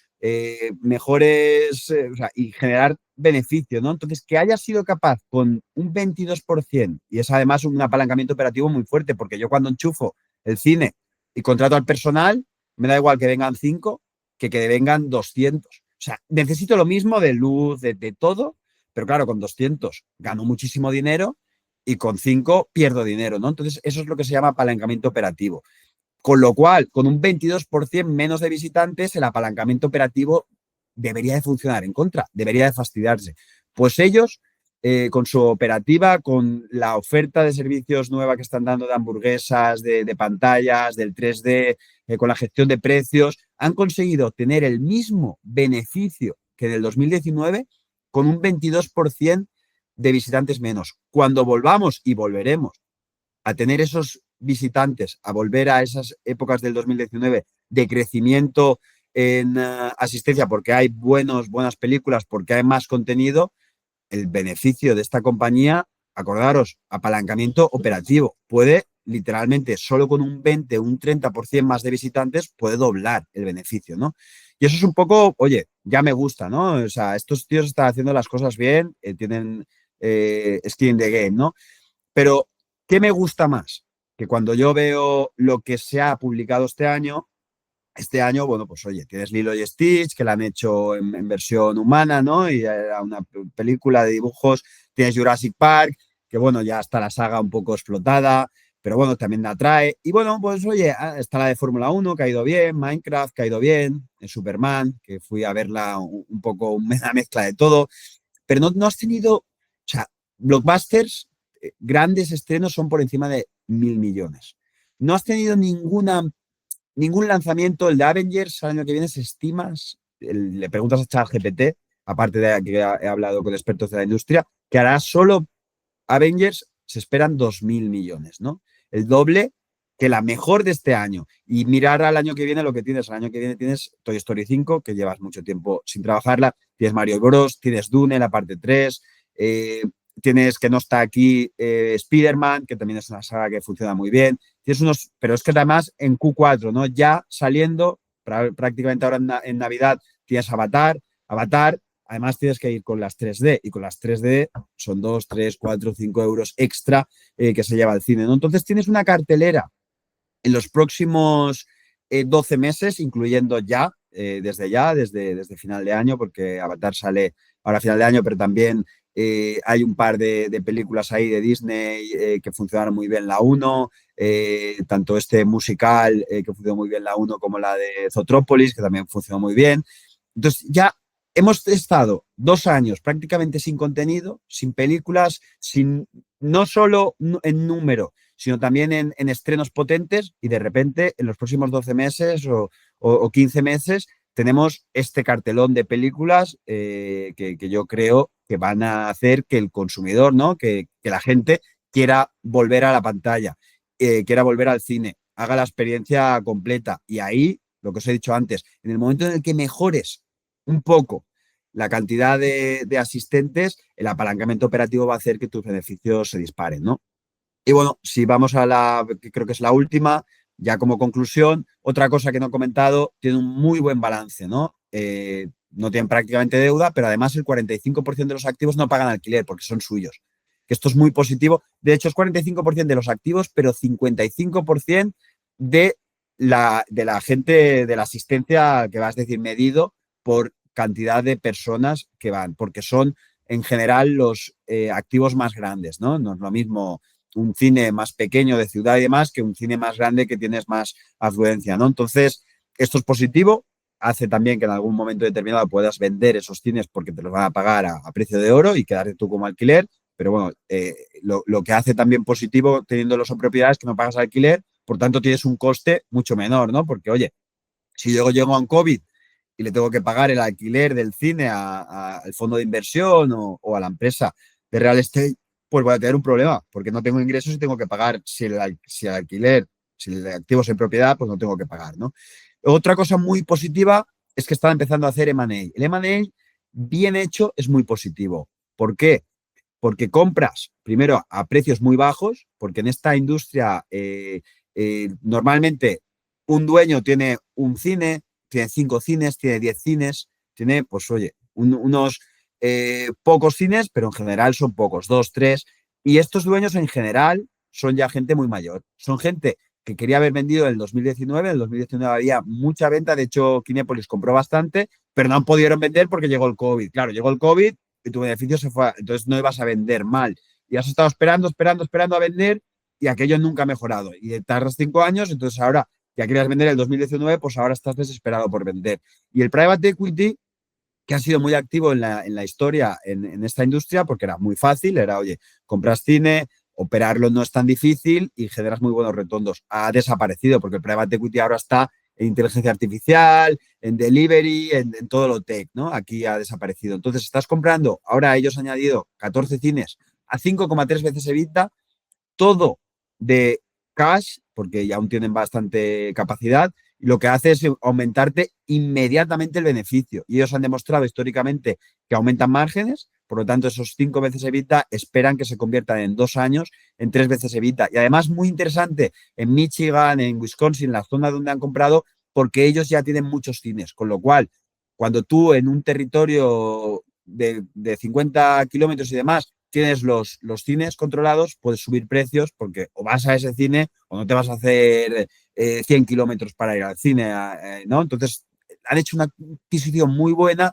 y lo que me cuenta a mí el CEO es que tienen aún capacidad para hacer adquisiciones muy atractivas desde el punto de vista de múltiplo y que generen mucho valor porque además tiene sinergias, ¿no? Porque, oye, no es lo mismo pedir hamburguesas, pedir palomitas, pedir lo que sea para 200 cines o para 50 cines que pedirlo para dos, ¿no? Tienen ahí esa economía de escala. Y está ahora mismo a 7 veces EBITDA con el beneficio que yo espero que empiece a subir aceleradamente desde ya el año que viene, cuando esto históricamente ha estado cotizando a 14, 15 veces EBITDA. Entonces tienes dos palancas. La palanca de que vas a crecer en beneficios y la palanca de que cuando empieces a crecer en beneficios, como hemos visto antes, el EBITDA, el múltiplo ha caído porque lleva 3 años plano y eso no le gustó a nadie. Entonces el mercado ha ido vendiendo, pero ellos han mantenido los beneficios sin tener grandes éxitos. Pero cuando empiezas a crecer el beneficio, entonces el mercado te paga más múltiplo y subes de dos maneras. Siempre son las tesis que buscamos. Poco downside porque ya estamos pagando muy poco por un muy buen negocio en un momento donde hay un catalizador, donde hay un punto de inflexión, donde van a pasar cosas, en este caso el contenido, no solo por los títulos que os he enseñado, sino porque las grandes plataformas comprometidas en aumentar otra vez y volver a esas 100 títulos anuales de lanzamientos que sí o sí van a traer a público y aumentará beneficios y aumentará múltiplo. Y entonces aquí tenemos una oportunidad, en mi opinión, de un potencial de doblar o probablemente más que doblar en un periodo de 3 años. y es un poco la tesis que quería contar, que creo que la conoce todo el mundo como, porque es sencillo, ¿no? Cines y sobre todo la marca Kinépolis sonará mucho en España, pero probablemente nadie sabía que cotizaba y nadie sabía especialmente que estaba cotizando de esta manera. Y ya por terminar, decir que yo al principio fui muy, oye, esto es imposible que yo compre aquí y demás, y a medida, ¿no? Y ese primer encontronazo de, oye, esto es incomprable, esto está en declino, yo no compro, una de nuestras políticas es no comprar negocios en vías de extinción, ¿no? No comprar negocios que están siendo disruptidos, pues por ejemplo ahora un teleperformance, sus negocios de ese estilo, ¿no? ¿Por qué? Porque a lo mejor si no te equivocas y si, o sea, si tú aciertas y esos negocios funcionan, la vas a sacar del estadio. Pero lo lógico es que ese negocio, esa disrupción, ese problema, esos cadenas de videoclub en su momento, ¿no? Eh, por alguna de aquellas se acelere el decrecimiento, porque vamos a un mundo más digital, porque ya no buscamos esos, o sea, sí, porque el Internet apareció literalmente, entonces ya no necesitabas alquilar la película del videoclub, ¿no? Entonces desaparecen y lo pierdes todo. Entonces prefiero evitar esos negocios con el riesgo de perderme algunos pelotazos, pero evitar y tener solo negocios donde hay tendencias estructurales positivas. Y era un poco mi creencia aquí, pero cuando lo investigas bien dices, oye, los números y también los expertos y las reuniones que hemos tenido con gente del mercado no defienden esta tesis de que se está muriendo. ¿Cómo se va a estar muriendo? ¿Cómo se va a estar en declino si está haciendo el mismo beneficio que estaba haciendo en el 2020, cuando alcanzó su pico, teniendo mucho menos afluencia, que además viene señalada específicamente por un contenido de peor calidad? Entonces, bueno, pues es un poco la tesis que quería presentar y nada, abierto a pregunta, comentario y lo que digas. Bueno, lo primero que se me ocurre, porque estaba leyendo un poco el chat y tal, y claro, la gente dice cines, cines, cines, y yo lo primero que se me ocurre es que yo donde más capital tengo mío personal es en una empresa textil. O sea, invertí en tejido hace un año y pico. O sea, hace un año y pico en tejido. ¿Por qué? Porque lo mismo que tú te sabes de esta empresa, pues me lo sabía yo de otra, donde, pues, bueno, en este caso, si la quieres curiosidad, se llama Nueva Expresión Textil, es una de las empresas que más suben en España este año. Sube un ciento y pico por ciento los últimos 12 meses. Y la tesis era muy sencilla, era yo dejo de producir en España y tengo una fábrica en Guatemala que tengo buen tratado con Estados Unidos y voy a empezar a producir con empresas americanas desde Guatemala y voy a mantener lo que me funciona de Luxury en Portugal, que tiene otra fábrica, ¿no? Y eso, saliendo de la deuda, tal, haciéndolo bien, con un CEO que lo hace bien y tal, y ya está. O sea, no te creas que era un negocio revolucionario que tenía que ver con chips o con tal o con no sé qué. Entonces, esto, como bien dice Warren Buffett, esto no va solo de comprar buenas empresas, sino va de comprar empresas, buenas, mejores o peores, pero sobre todo que estén a buen precio y que se defiendan en los libros. Porque a mí, antes de esta charla, me hablas de Kinépolis y yo digo, a mí me habla alguien en el chat, vamos a invertir en Kinépolis y lo digo, tú estás chalado. Y es que, es más, ni miro como diciendo, lo último que yo haría sería invertir en un cine, ¿no? Pero sí que es cierto que si los números son esos, yo estoy de acuerdo, a mí me encanta el cine, estoy de acuerdo en que no ha habido una peli buena en años y que a la que vengan 3 años buenos, que con que vuelva Marvel te sirve, con que Marvel deje de hacer las estupideces que hace y haga un poco de Exacto. lo antiguo, con eso sirve.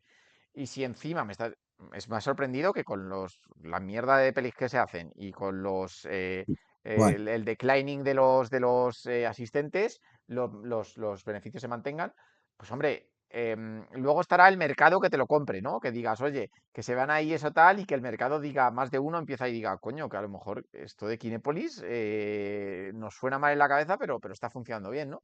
Y un poco lo que luego ya sí que no es negociable es que por lo menos, o sea, si tienes este mismo conocimiento de las 40 o 50 empresas que llevas, la verdad es que es un curro increíble, porque claro, aquí has tenido que desglosar el producto, las cuentas, las perspectivas, tal, no sé qué, un montón de cosas, y me imagino que luego incluso opiniones de gente del sector o de tal, de cómo lo ven, ¿no? Y luego con todo eso, si esta no estaba entre las 10 primeras, que creo que no estaba, esto no tendrá está. un 2% del fondo, ¿no? O lo que sea. Sí, exacto, un 2,20 tiene ahora mismo, sí que es verdad que estamos comprando algo más, pero sí, o sea, no está en el top 10, así que puedes presumir que el top 10 incluso evidentemente tenemos mayor conocimiento y mayor convicción. ¿Y qué pasa cuando, por ejemplo, porque he visto en el top 10 una empresa que es absurdamente barata, como puede ser Alibaba? ¿Qué pasa cuando es un monstruo con Alibaba que toca tantos palos, que está en la otra parte del mundo, que no se puede hacer una tesis de inversión como esta porque hay infinitas cosas? eh, Muy buen punto. ¿qué Sí, de pasa hecho, si ahí en una quieres empresa filtrar la cartera, tan compleja como esa en comparación con esta? es un diferente approach, ¿no? Lo primero que hice fue ir a China, porque no es lo mismo leerlo desde aquí y que te lo cuenten, porque tenemos pues, gente en el terreno allí, pero a ir a verlo. La verdad es que lo que ves en China Una locura, ¿no?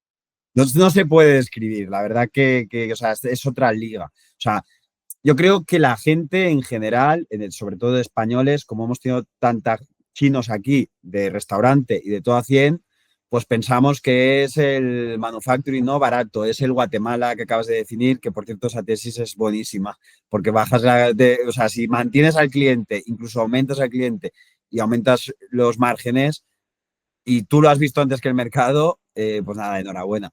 Ojalá haberla visto yo, porque esa tesis de deslocalización es muy, muy buena y muy segura, además.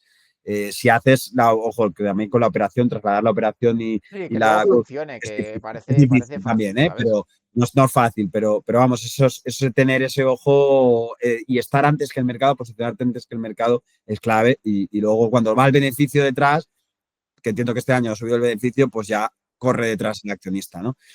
Pero en Alibaba, pues el approach, aparte de ir allí, verlo y hablar con gente del e-commerce de allí, es diferente, ¿no? Porque en Alibaba realmente lo que tenías es que desmontar una tesis más, o el approach que tenías que hacer era, o sea, esto está baratísimo y solo tienes tres problemas. El primero es que la gente dice que China está en recesión y que China tiene problemas macroeconómicos, perfectos, sobre todo de real estate, como pasó en España, perfecto, es todo verdad, pero esto puede tardar un año, puede tardar 2 años, puede tardar 3 años, pero no va a tardar toda la vida. Y yo ya estoy comprando muy, muy barato, ¿no? Entonces, bueno, pues oye, ese primer pensamiento negativo de que la economía iba mal, aquello es temporal. Nada va mal infinitamente, ¿no?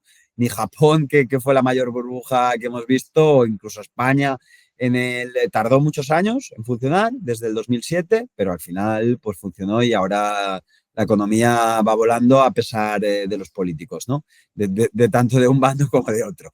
Pero entonces eso lo entendíamos. La segunda era, acuérdate, que Alibaba estaba teniendo competencia, bueno, también macro, de política también, China.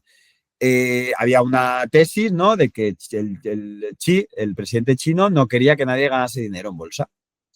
Y bueno, pues aquello pues, es peligroso, ¿no? Porque si tú no quieres que nadie gane dinero en bolsa como presidente del país, porque habías hecho una regulación donde habías limitado, acuérdate que Jack Ma había tenido que ir corriendo y habías limitado, además, puesto unas regulaciones restrictivas y demás.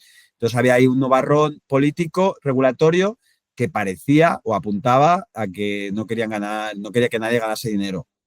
Oye, yo no invierto hasta que realmente haya una política positiva. Y cuando nosotros empezamos a invertir, ¿por qué? Porque Xi se había dado cuenta de que se había equivocado, que se había pasado. Y había frenado mucho el capital, ¿no? Y tenía una economía muy sesgada, como en España, al real estate, porque era lo que siempre funcionaba, y en las bolsas se habían quedado olvidadas, completamente olvidadas. Y lo que empezó a hacer, que además no lo digo yo, lo dice el regulador en sus estamentos, empezó a favorecer, a incentivar que tanto inversión de fondo de inversión como inversión individual, vía impuestos, se invirtiese en bolsa. En la bolsa que nadie nunca invertía porque invertía en real estate y que nadie nunca la había porque aquello subía y bajaba y al final estaba en el mismo sitio, excepto empresas buenas como Alibaba y demás, el resto estaba en el mismo sitio, pues empezó a incentivarlas. Pero no es solo esto, sino sabes que las empresas chinas, ¿no?, cotizan en Estados Unidos con una estructura pantalla en Bermudas que no es legal, pero tampoco es ilegal. Y esto se formó al inicio porque acordaros que China no permitía que nadie tuviese más del 50% si no era chino, ¿no? Entonces, cuando llegabas a China, tenías que hacer partnership, joint venture con los chinos, y luego los chinos te copiaban la tecnología y te montaban lo mismo al lado, ¿no? Eso es como empezó China a crecer y a desarrollarse. Entonces, para levantar financiación americana, claro, no podía tener más del 50% del americano. Y si realmente necesitabas levantar financiación, pues tenías que, para saltarte la ley, crear una estructura en Bermudas, que era el que tenía la propiedad y no el americano o el español, el europeo. Y entonces así es como funcionaba. Entonces eso nunca había sido ilegal, pero tampoco legal, estaba en el borde. Pues sí, otra vez, estamento, en la constitución de allí, legaliza y favorece, mediante también sus condiciones, pero que las cumplía Alibaba y demás, que esta estructura funcione. Entonces, además, empieza a bajar tipos de interés, política macroeconómica favorable. Además, empieza a aumentar el déficit y los subsidios las inversiones de infraestructura, política fiscal positiva. Entonces, desde el punto de vista macro, todo ese borrón que se seguía viendo, oye, ya entramos en una fase diferente. Esto a nivel macro. Luego vamos a nivel empresa. Vale, pues la macro sé que ha ido mal, sé que la política ha ido mal, pero ya ha empezado a cambiar. De hecho, publicaron a Tencent, que es una empresa también que tenemos, que publica muchos videojuegos, es la mayor, tiene Supercell aquí, que es Sí. Clash of Clans, Clash Royale, en el mundo, pero allí tiene también muy buenos videojuegos, pues le había impedido por 1 año y medio sacar nuevos lanzamientos. Claro, si no sacas actualizaciones, lanzamientos y tal, pues pierdes competitividad y pierdes beneficios, ¿no? Entonces, de repente sale una regulación, esto es en diciembre del 23, sale una regulación que impide o que genera problemas para Tencent para ejecutar o volver a sacar más juegos, ¿no? En principio, ya a principio del 23 ya le habían dado el visto bueno y de repente en diciembre del 23 sale eso. ¡Hostia! Esto que parecía que estábamos leyendo en todos los sitios, que iban a una política más pro empresa, porque eran conscientes de que se habían pasado de tuerca, pues tiene un problema. Hostia, aquí. Y pues a los 2 días, el político que puso esa medida estaba en la calle y no estaba ejecutada, le habían cancelado esa medida, ¿no? Entonces ya te das cuenta de, oye, ese día cayó Tencent un 15 y oye, sí, ya está realmente mirando que la bolsa, que la gente gane dinero en inversiones y la quitó. Y ahí ya, pues tenías todo ese perfil macroeconómico político favorable. Y luego íbamos a la empresa, ¿no? Alibaba tiene tres reales palancas. La primera es el e-commerce en China, donde son los números unos, pero son los números unos, pero habían pasado de tener una cuota de mercado del 80 a 70, 80, a tener una cuota de mercado del 50, ¿no? Entonces, oye, son los números unos, pero no es ya estoy dependiendo de la macro porque crezco menos, porque la gente tiene menos dinero y demás, ¿no? Sino que está un competidor comiéndome la tostada. Entonces tú tienes que preguntar, ¿soy la empresa que está siendo disruptiva? ¿Voy a tener problemas de beneficio futuro? Entonces empiezas a investigar y había una compañía que se llama Pinduoduo, que aquí en España es Temu, que conocemos todos probablemente, que es muy, muy low cost. Y allí también es muy, muy low cost. Es decir, no es, en Temu no puedes comprarte pues, un iPhone en China, pero te puedes comprar 70, además 70 tienes que comprarte papeles de baño, de rollo de baño. Y entonces lo que hacían era, los vecinos que daban, encargaban para todo el edificio y luego se lo repartían. Entonces, esa tendencia empieza a ganar mucha cuota de mercado desde el COVID, porque allí los encierran y les hacen un cierre bastante más fuerte que aquí, ¿no? Más estricto que aquí. Entonces la gente, pues con miedo, empieza a ahorrar más y el chino en general ya tiene una cultura de ahorro y empieza a buscar el low cost y entonces se va a Temu. Entonces, bueno, pues, oye, ¿esto realmente está impactando a mi negocio o está siendo una cosa temporal de que Alibaba se ha dormido, que hicieron un cambio de management, que implementó unas nuevas medidas y además la macro no está acompañando? Del momento en que la macro mejore, la gente va a volver a comprar calidad, ¿no? Esto cuando están mal las cosas vamos a marca blanca, vamos a más low cost y cuando están bien las cosas pues todos queremos volver a la calidad. Y eso ya es lo que empezábamos a ver mensual con data que Alibaba estaba recuperando cuota de mercado. Entonces, oye, el segundo punto de que Alibaba estoy teniendo problemas en el negocio es falso, también lo elimino. Y luego Alibaba tiene otras dos patas, que es AliExpress en Europa, donde estaba haciendo, como Amazon en su momento, inversiones muy fuertes y por tanto no tenía beneficios, solo crecía y crecía y crecía y tenía 18.000 millones de facturación, pero hacía pérdidas. Y ellos ya nos habían dicho que el próximo año y medio, que ya ha pasado, está pasando ahora mismo, iban a volverlo en beneficios, porque iban a dejar de invertir fuerte y iban a empezar a capitalizar. ¿Cómo ha hecho Amazon? Amazon era invertir y ahora ha aumentado los márgenes. Entonces, bueno, pues esa parte también nos gustaba. Y la tercera pata y el tercer gran duda era la iCloud, ¿no? La nube. Oye, la nube, ¿por qué la americana funciona y va tan bien? Y Google, Microsoft, todos cuando publican, Amazon con AWS, eso es la bomba, y Alibaba, la nube de Alibaba es mala. ¿Es mala? ¿Será mala? ¿Qué pasa aquí? Lo que pasaba ahí es que en China, como la macro estaba mal, no estaba haciendo inversiones en digitalización. Tú tenías allí a muchos chinos trabajando y no hacías inversión en digitalizar y en utilizar la nube, ¿no? Cuando ha cambiado la tendencia y además con el incentivo, con la inteligencia artificial también de fondo, con el incentivo estatal, regulatorio, hemos visto que la nube de Alibaba es igual o mejor. De hecho, ya ha salido Bank of America diciendo que el chat GPT de Alibaba es mejor que chat GPT y es mejor que todos los americanos. Y ahí están compitiendo con modelos. Entonces, esto ha pasado de crecer al 2-3% cuando los americanos estaban creciendo al 20% y decías, oye, aquí hay un problema real, y ahí es cuando hicimos mucho trabajo y dijimos, no, lo que hay un problema es temporal porque la macro está yendo mal. Y lo que ha pasado que ahora está creciendo pues al 20%, ¿no? Entonces, en Alibaba no era tanto irte al detalle como aquí a verlo todo in situ, sino era más cancelar unas narrativas que se habían instaurado mucho en mercado y que estabas comprando a la compañía 5 veces beneficios. Porque lo que pasaba en Alibaba es que el e-commerce ganaba mucho dinero y todas las otras patas perdían dinero. Entonces, cuando tú separabas las otras patas que dices, oye, una compañía que factura 17.000 millones como AliExpress, factura 17.000 millones. Pero realmente en la valoración de Alibaba valía negativo. ¿Por qué? Porque 17.000 millones de facturación se convertían en pérdidas.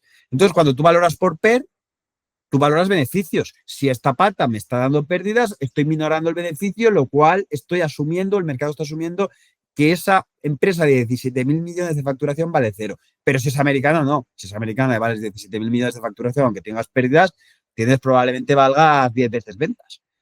Valgas 170.000 millones, ¿no? Entonces, cuando empezamos a ver todas esas cosas y desmontar esas teorías, dijimos, ¡buah! Esto es brutal. Y es cuando el año pasado empezamos a tomar al principio de año, en el 2024, al principio de año, una posición muy gorda del 8% de la cartera. Y oye, esto va a tardar, pero va a pasar. Y además había unos catalizadores muy claros que el management lo contaba, de aquí voy a dejar de invertir y van a empezar a crecer los beneficios. Y yo pensaba, oye, cuando crezcan los beneficios, aquello tirará. Y bueno, pues tenemos la posición, lo gordo de la posición, probablemente esté montado en 70, en 80, el precio medio probablemente esté en 100. Y bueno, pues desde entonces, pues probablemente la bolsa china en el 24 y el 25, después de todo ese ruido de esto es una bolsa no invertible, ni invertible, no sé qué, es la mejor bolsa del mundo de estos últimos 2 años, ¿no? Entonces, lo que tú has dicho, o sea, no puedes ir al detalle y no te interesa tanto ir al detalle, sino ahí lo que juegas es con el largo plazo, con que tú y que desmontas esas grandes narrativas, tienes confianza en que esas grandes narrativas son incorrectas. Igual como en Facebook, ¿no? Facebook cuando cayó fuertemente por toda la inversión en el metaverso, que los beneficios caían, que además tenían un problema porque Apple, que Tim Cook odia a Mark Zuckerberg, pero lo odia a muerte, le había hecho que con los Apples le costase darle visibilidad a su anunciante. Es decir, Facebook realmente ¿de qué gana dinero? Gana dinero de segmentarte mucho mejor quién es el que te está viendo, ¿no? Porque en la televisión, pues están haciendo un negocio, un anuncio de mascotas, y yo a lo mejor no tengo mascotas, ni tengo interés en mascotas, o a lo mejor tengo 3 años, bueno, 3 años no, pero 70 años y no voy a tener mascota en la vida, o a lo mejor sí, a todo el mundo. Pero Facebook lo que hace es, con el móvil, nos espía, lo sabe todo, literalmente todo, por las cookies, por el demás, lo han intentado cortar, pero lo sabe todo. Entonces te personaliza, te hace el target perfecto de a quién va ese anuncio. Entonces ese anuncio vale mucho más dinero porque le sacas más ROI, ¿no? Más rentabilidad. ¿Qué había hecho Apple?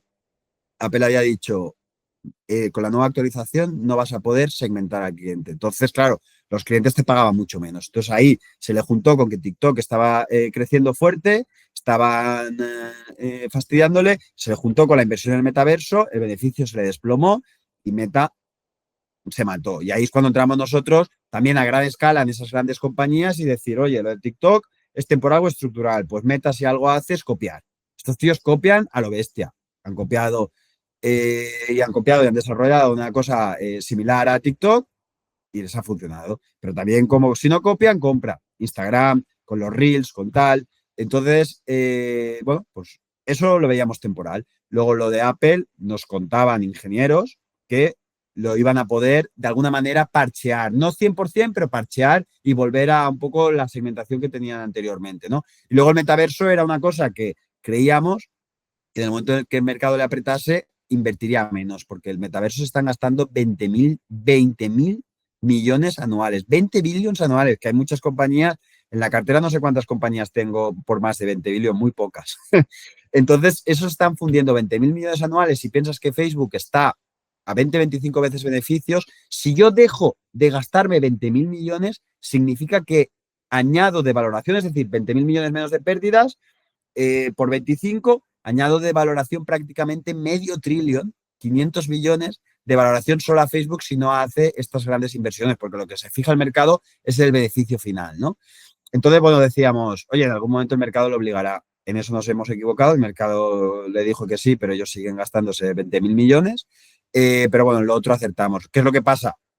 Que cuando sube en vertical, como subió, que pasó de 100 a 200, bueno, a, no sé, a 700, pues nosotros vendimos muy pronto, vendimos en 200, porque en 3 meses o 4 meses habíamos doblado. Entonces ahí dijimos, oye, la historia que pensábamos ganar en 3 años lo hemos ganado en un año y nos equivocamos vendiendo, ¿no? Lamentablemente vendimos demasiado pronto porque tampoco vimos la inteligencia artificial y sobre todo lo que no vimos es ese crecimiento que ha tenido en base de usuarios que ha sido masivo. O sea, yo no me esperaba, o sea, que todo el mundo del mundo de África y todo tienen Facebook o Instagram. Es una locura la base de usuarios que tiene. Entonces, pues bueno, no sé si te he contestado, te he Bueno, soltado ahí. con respecto a lo de China, me ha parecido bastante curioso, porque mira, justo el otro día yo tengo un amigo, no sé si te suena la compañía Lazada, es una de las filiales de Alibaba, pues el CEO es español y es amigo mío, ¿vale? Es un chico muy listo. Y me lo traje Muy, un muy día aquí a listo. Twitch para charlar, evidentemente no pues teniendo la repercusión que tiene, no dejé el vídeo por YouTube ni nada. Y nos contaba que lo de China, lo mismo, dice, es que China o vienes aquí y lo ves, o lo que te cuentan de tal, tú vienes aquí, esto es otro planeta. O sea, no creo que haya sitios como China en el mundo, ¿no? Y nos contaba un poco, pues su empresa le compraron creo que en 2 billion y no sé si ahora capitalizada en 10 billion en valoración, porque al final no cotiza, ¿no? Esta empresa es parte de Alibaba. Y, y le preguntaba por todo esto y te pregunto a ti ahora, o sea, con todo lo que ves de Alibaba, que encima pues ya le sacas un pico y la mantienes y tal, ¿dónde pones el freno? Porque seguramente si te miras la tesis de inversión de JD, de Baidu, de PDD, de Tencent, de no sé qué, me dejo unas cuantas. Todas estas presentan múltiplos ridículos y balances muy serios de que ganan pasta a puertas y crecen y lo hacen muy bien. ¿Dónde está ahí en un gestor el decir, me estoy pasando con China una y no más, cojo solo la mejor, que yo también creo, siempre he pensado que Baba tenía el negocio como más sólido o era la más barata incluso dentro de la seriedad que tenían? ¿Dónde pones ahí un poco el filtro para decir esta sí y esta no? Sí, muy buena pregunta. De hecho, probablemente la más barata es JD, pero el mejor negocio por diversificación era Alibaba, ¿no? Y era el más seguro porque jugabas tres palos.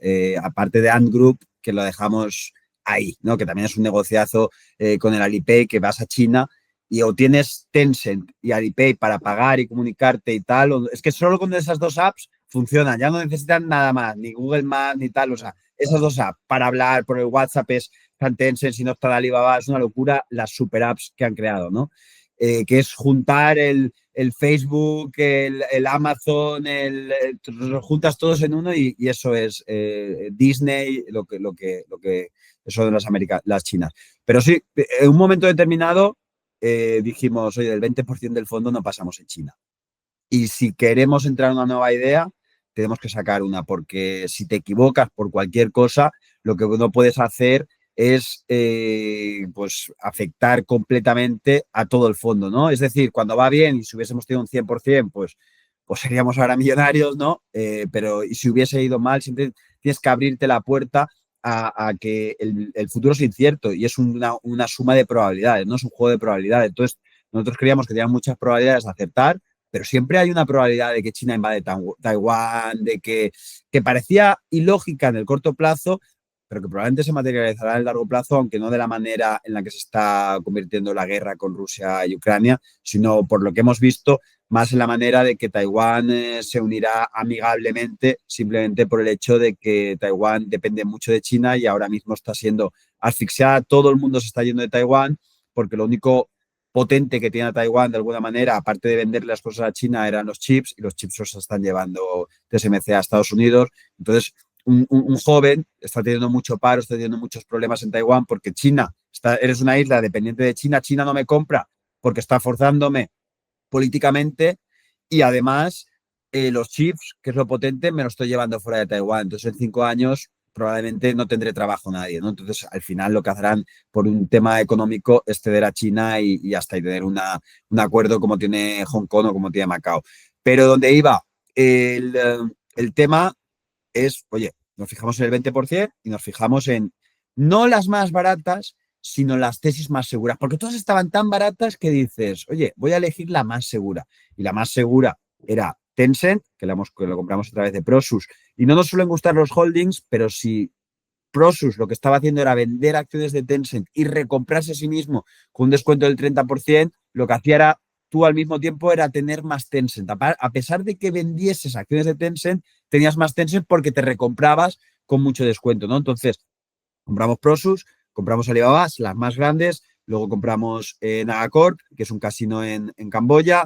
De Eh, hecho, es curioso porque Naga, el Nagacorp está en Phnom Penh y creo que tienen otro en Sihanoukville, que no sé si lo llegaron a completar o no. No, no, este no, sí, en Sihanoukville no han hecho ellos nunca, porque lo que tiene muy bueno Nagacorp es que tiene un acuerdo con el gobierno. Lo primero, se han criado juntos. El nuevo presidente, que es el hijo del anterior, que está desde el 95, desde que se terminó la guerra, ha estado hasta este año pasado y el año pasado ha ganado en las elecciones y se las ha pasado y le ha pasado el testigo a su hijo. O sea, es como, o sea, es locura, es como si gana Pedro Sánchez y de repente dice a su hijo, oye, pues su hijo se ha criado con el dueño, que es el hijo, el padre falleció con el dueño de Nagacor, ¿no? Y es una familia que lo primero, cuando inviertes en estas, aquí sí que tienes que hacer trabajo lo de detrás, ¿no? Porque un casino en Camboya, Es a mí el cuando me lo único, ¿eh? contaron, Es el único. Es el ahí único. voy. Pero a mí cuando me lo Que, contaron yo dije, no invierto en un casino en Camboya ni harto de vino. Pero cuando lo ves, lo primero, tienen un acuerdo de 200 kilómetros a la redonda, es decir, en Sinadovil hay algo, pero es muy pequeño y es ilegal prácticamente. Y además hay mucha... es peligroso, ¿no? En las fronteras hay algo que también es ilegal. Tienen un acuerdo donde solo puede tener un casino y es el de Nagacor. Tiene unos márgenes de beneficios de que cada euro de ingresos se convierte en 0,6 al 60% en beneficios. Es una compañía que tiene unos roces, unos retornos, tiene una licencia monopolística que normalmente en Macao, en los otros, las licencias las renuevas cada 10 años. Ellos tienen una licencia que nadie a 30, 40 años, ¿no? Tienen muy buena relación tienen muy bajos impuestos, muy buena relación con el gobierno. La familia además siempre se ha aportado. Tú miras, esto está cotizado desde el 2006 y miras, oye, ¿qué ha pasado cada año? ¿Qué ha pasado cada año? ¿Qué has hecho? ¿Cómo has crecido? Me has robado, siempre dividendo, siempre teniendo la mayoría, incluso teniendo la mayoría y pudiéndose aprovechar del minoritario, nunca lo han hecho. Por ejemplo, en el COVID, pues sufrieron. Luego tenían que refinanciar una deuda. En vez de refinanciar una deuda y decir, oye, amplío capital o la doy yo, pero a un coste súper alto, dieron la deuda más barata. O sea, yo tenía empresas en cartera americanas pagando más coste de interés que una empresa en Camboya, que por cierto, Camboya como país ni puede emitir deuda, y que una empresa camboyana esté emitiendo deuda al 7%, dices, pero ¿qué me estás contando? Si en Estados Unidos me estaban pagando un 5 las letras del tesoro, tú le has prestado como familia dinero a Nagacor, para la empresa, a tu empresa, porque tienes el 70%, al 7%. Eso es tener buen trato con el minoritario, ¿no? Porque al que me fastidiaría será a mí, ellos es dinero entre ellos, ¿no? Entonces, fui allí, evidentemente, estuve una semana con ellos, lo vi, me hicieron el tour, me lo pasé genial, lo primero, lo vi todo sobre el terreno y dije, madre, o sea, aquí va a tardar porque dependes sobre todo del chino, ¿no? Del jugador chino y el jugador chino va a pasárselo bien, va a disfrutar cuando tiene la seguridad de que ese dinero lo puede perder, ¿no? Entonces, va a costar un poco porque la macro en China no está tan bien y tal. Y sobre todo, hasta que den dividendo, que están ahora empezando a dar dividendo y van a empezar a subirlo fuerte, pues ha tardado, pero ahora ya está llegando. Entonces, cuando vi todo este cóctel, lo entendí, fui allí, hablé con ellos, llevo ya varios años hablando con ellos, estudiando, que además, si empezás a salir a cotizar, no comprarías la vida. Pero lleva cotizado en el 2006, lo puedes leer todo, lo puedes ver todo, puedes preguntar a gente que ha estado ahí. Bueno, y Entrevistamos. si vas allí lo ves, que están más viciados, que es acojonante eso. Y Porque luego lo que acabas de decir, la cultura asiática Pero si, les si, gusta. bueno, yo tengo una casa ahí. Si solo van chinos allí, quitando algún turista puntual, pero que normalmente va al norte de Camboya, que es Angkor, los que van a Phnom Penh van a lo que van a gastarse No el hay mucho dinero. más, ¿no? Tampoco ¿El qué, perdona? o sea, que no hay mucho más. Tampoco hay, digas, nosotros hicimos un tour turístico por allí, tampoco hay, o sea, no es una Italia, ¿no? No No, es, no, por no es- supuesto. Y Camboya tiene las islas de abajo o Angkor arriba, pero la capital es pues para ver una ciudad asiática de las grandes, dicho sea de paso, ha mejorado mucho los últimos 2 años que yo llevo yendo, ha mejorado muchísimo. Pero que es bastante curioso porque tú habrás visto que tienen concesionarios en la calle con Bentleys, Lamborghinis, no sé qué, pero con un hay una lazo para que pasta. llegue alguien y lo compre, pero lo peor de todo no es eso, lo peor de todo es que todo tiene un impuesto del 100%. Es decir, que el Bentley te vale $400.000 y aún así lo compran, porque claro, el dinero viene de donde viene. Yo Entonces, lo que me sorprendió es las construcciones que están haciendo allí. Yo cuando llegué allí pensaba, oye, primero fuimos a Angkor Wat sí. y eso más o menos me lo esperaba, ¿no? Una especie de pueblo.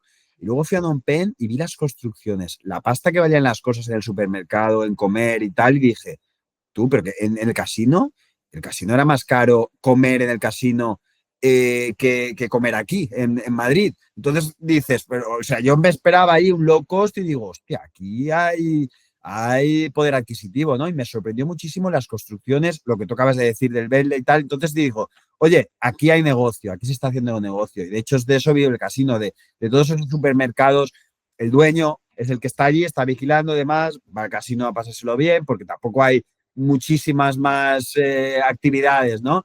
Y bueno, el negocio es muy bueno, son buena gente, el management, la familia, y es cuestión de tiempo que empiece a remontar. De hecho, este año ya empezaba a remontar, ahora ha tenido una caída simplemente porque China ha corregido en general, pero yo creo que tiene un ¿Y, 26 y muy, dónde muy potente. cotiza Nagacorp?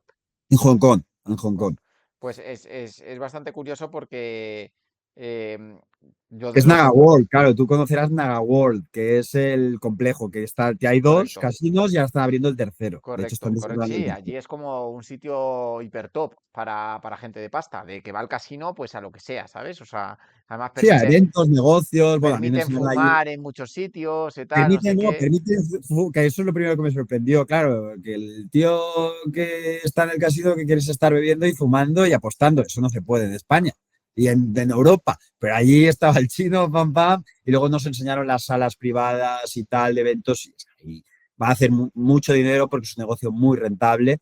Y bueno, pues oye, pues ahí estamos también, estamos en lo que en aquello que tenga sentido, siempre y cuando sea legal, que tenga sentido que genere una rentabilidad. Claro, ¿quién está mirando esto? Nadie. Ya, Y cuando venga el beneficio que va a venir y el dividendo, pues todos se subirán al mismo tiempo. Entonces, bueno, nos limitamos ahí al 20% y elegimos aquellas, no tanto que tenían más upside, sino que tenían más probabilidad de, y entonces ahí hicimos la cartera y bueno, pues y poco a poco pues hemos ido reduciendo a medida que el precio pues ha subido y en Alibaba pues probablemente hartemos un precio objetivo de 250, lo cual es aún atractivo y por eso sigue siendo ya, de las top 10. En el momento en el que Alibaba pues realmente su negocio, que ahora están invirtiendo mucho en su negocio, remonte y se vean esos beneficios que probablemente este trimestre también, que presenta esta semana que viene, se verán impactados porque está haciendo mucha inversión en el instant delivery, que es delivery inmediato, no menos de una hora, entonces han tenido que contratar y han tenido que invertir mucho,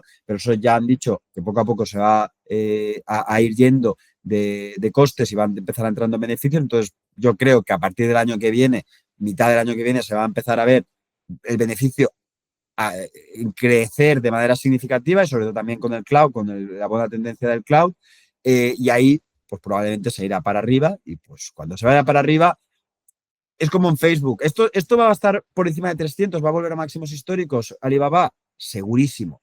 Pero bueno, pues a un precio encontraremos mejores ya. oportunidades. Y es un poco lo que pasó en Facebook. Lamentablemente, evidentemente, en Facebook nos equivocamos porque pues tendríamos que haber vendido mucho más arriba, pero desde luego ahora no la tendríamos, porque ahora el precio que estás pagando, las inversiones que están haciendo, las probabilidades de no están a tu favor. Ya. Porque ya estás pagando caro y estás jugándotela a que tiene que salir bien el metaverso y tiene que salir bien la inversión tan fuerte que están haciendo en inteligencia artificial, siendo una compañía que es difícil de monetizarlo porque ellos no tienen la infraestructura de Google o Microsoft que le da ese servicio de inteligencia artificial a empresas y demás, ¿no?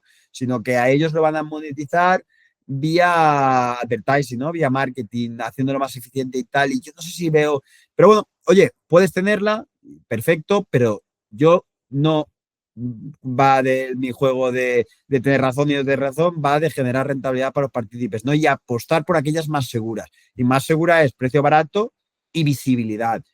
Visibilidad, pues esto de la inteligencia artificial cambia cada minuto prácticamente, descubren un modelo nuevo, tal, no sé qué, de ahí no lo veo. Y en el casino sé que va a estar ahí, va a seguir ahí dentro de 3 años y lo único que le está pasando temporalmente es que China como país no está yendo del todo bien, pero está teniendo, además tiene muchos lazos con Camboya y poco a poco pues recuperaremos esa confianza y volverá ¿No? el turista. Y crece al 7%, Camboya, que es el quinto país del mundo que más crece y los 4%, los cuatro primeros son inhabitables, o el sexto, no me acuerdo, ¿sabes? Y Una esa es cosa así. otra. Dentro de los regímenes donde puedes hacer inversiones, es el que más crece. Crece un 7% anual y lleva creciendo al 7% anual desde el 95, que es cuando terminó, que allí hubo una Ah, matanza. Y sí, bueno, aún están quitando bombas. sí, sí, sí, sí. De hecho, si lo Napa de vas a estas ver, te dicen cuidado, no te salgas de esta zona, que no quiero que te quedes sin pie. ¿Sabes? Si vas a verlo, te dicen, por aquí no Entonces lo que paséis. hablaba, porque claro, Nagacorp, Alibaba y tal, que van a depender de si el SP500, de si Ya. Nvidia, de si, pues a lo mejor un día sí, porque la gente vende todo, pero al año va a ir en función de la capacidad de pago de dividendos y de beneficios que hagan esas compañías. Ya. Gabriel, yo te preguntaría 40 cosas más, pero llevamos aquí 1 hora y 40 y luego es todo esto va a YouTube y se hace un poco pesado si alguien ve un vídeo de 2 horas 45 minutos. Si quieres otro día, pues continuamos. Oye, ha estado muy bien que estés aquí. Nos ha encantado todo lo que nos has explicado. A mí, por lo menos, es la clase de contenido que busco, que es ya un nivel, pues ya más intermedio alto, muy ya fuera del interés compuesto, de los indexados y de todas estas cosas, que está muy bien saberlas, pero que creo que ya están muy trilladas Me y nos has simplifico. ayudado un montón a, pues, a subir un poco el nivel. Aquí hemos ido, no sé cuántos habremos ido, pero unos cuantos, todo esto subir a YouTube. Y oye, ojalá, Gabriel, la próxima vez que vengas, los fondos lo estén haciendo igual de bien, porque es una pasada los retornos que estáis teniendo y se ve que no es suerte, porque solo hay que ver el conocimiento que lleváis detrás de cada cosa de la que estamos hablando, que sabéis de todo, ¿no? Entonces, no sé si hay algo por ahí que te hayas dejado, que quieras decir o tal, antes de Nada, despedirnos. yo agradecerte el tiempo y otra vez agradecer, porque al final enseñar, ¿no? Compartir desinteresadamente esta cultura financiera a la gente, desde sobre todo bonos, que me has estado contando, el de Vengo, del cupón, del tal, que son cosas complejas que cuando tienes que aprender desde cero cuesta y todos hemos estado ahí, porque lamentablemente la educación española no quieren que sepas de finanzas para depender de ellos, de las pensiones y demás. Entonces, que haya gente como tú desinteresadamente que está haciendo esta comunidad es a lo primero muy atractivo para nosotros porque nos beneficiamos de ese conocimiento, ¿no? Pero lo segundo, agradecer ya como español, ¿no?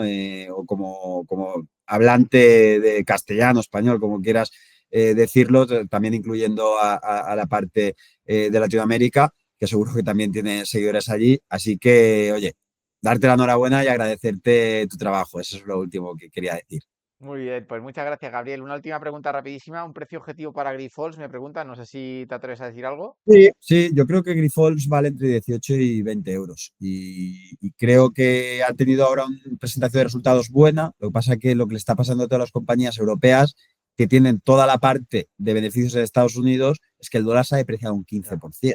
Eso significa que aunque tú hayas crecido un 15% tus beneficios en Estados Unidos, cuando lo conviertes a euros es un cero, ¿no? Entonces lo que le ha pasado en estos resultados que fueron muy buenos, pero la guía para el Q4, que es donde impacta ese 15%, pues fue más baja, pero simplemente por el Forex, y lo explicaron muy bien. Y bueno, pues el mercado es cortoplacista, y yo creo que aquí tenemos una compañía que ya ha cambiado mucho, que tenía un management, un entorno familiar que no era muy positivo y favorable para la compañía, ahora lo han cambiado, han traído a gente competente y creo que tiene un muy buen negocio un oligopolio. Cuando es oligopolio siempre levantas las orejas porque dices, oye, entre tres no van a fastidiar el negocio, ¿no? Lo que van a generar es dinero para todos. Un oligopolio muy bien ubicado en tendencias estructurales, con el plasma hacen medicamentos estructurales, de crecimiento estructural por la población.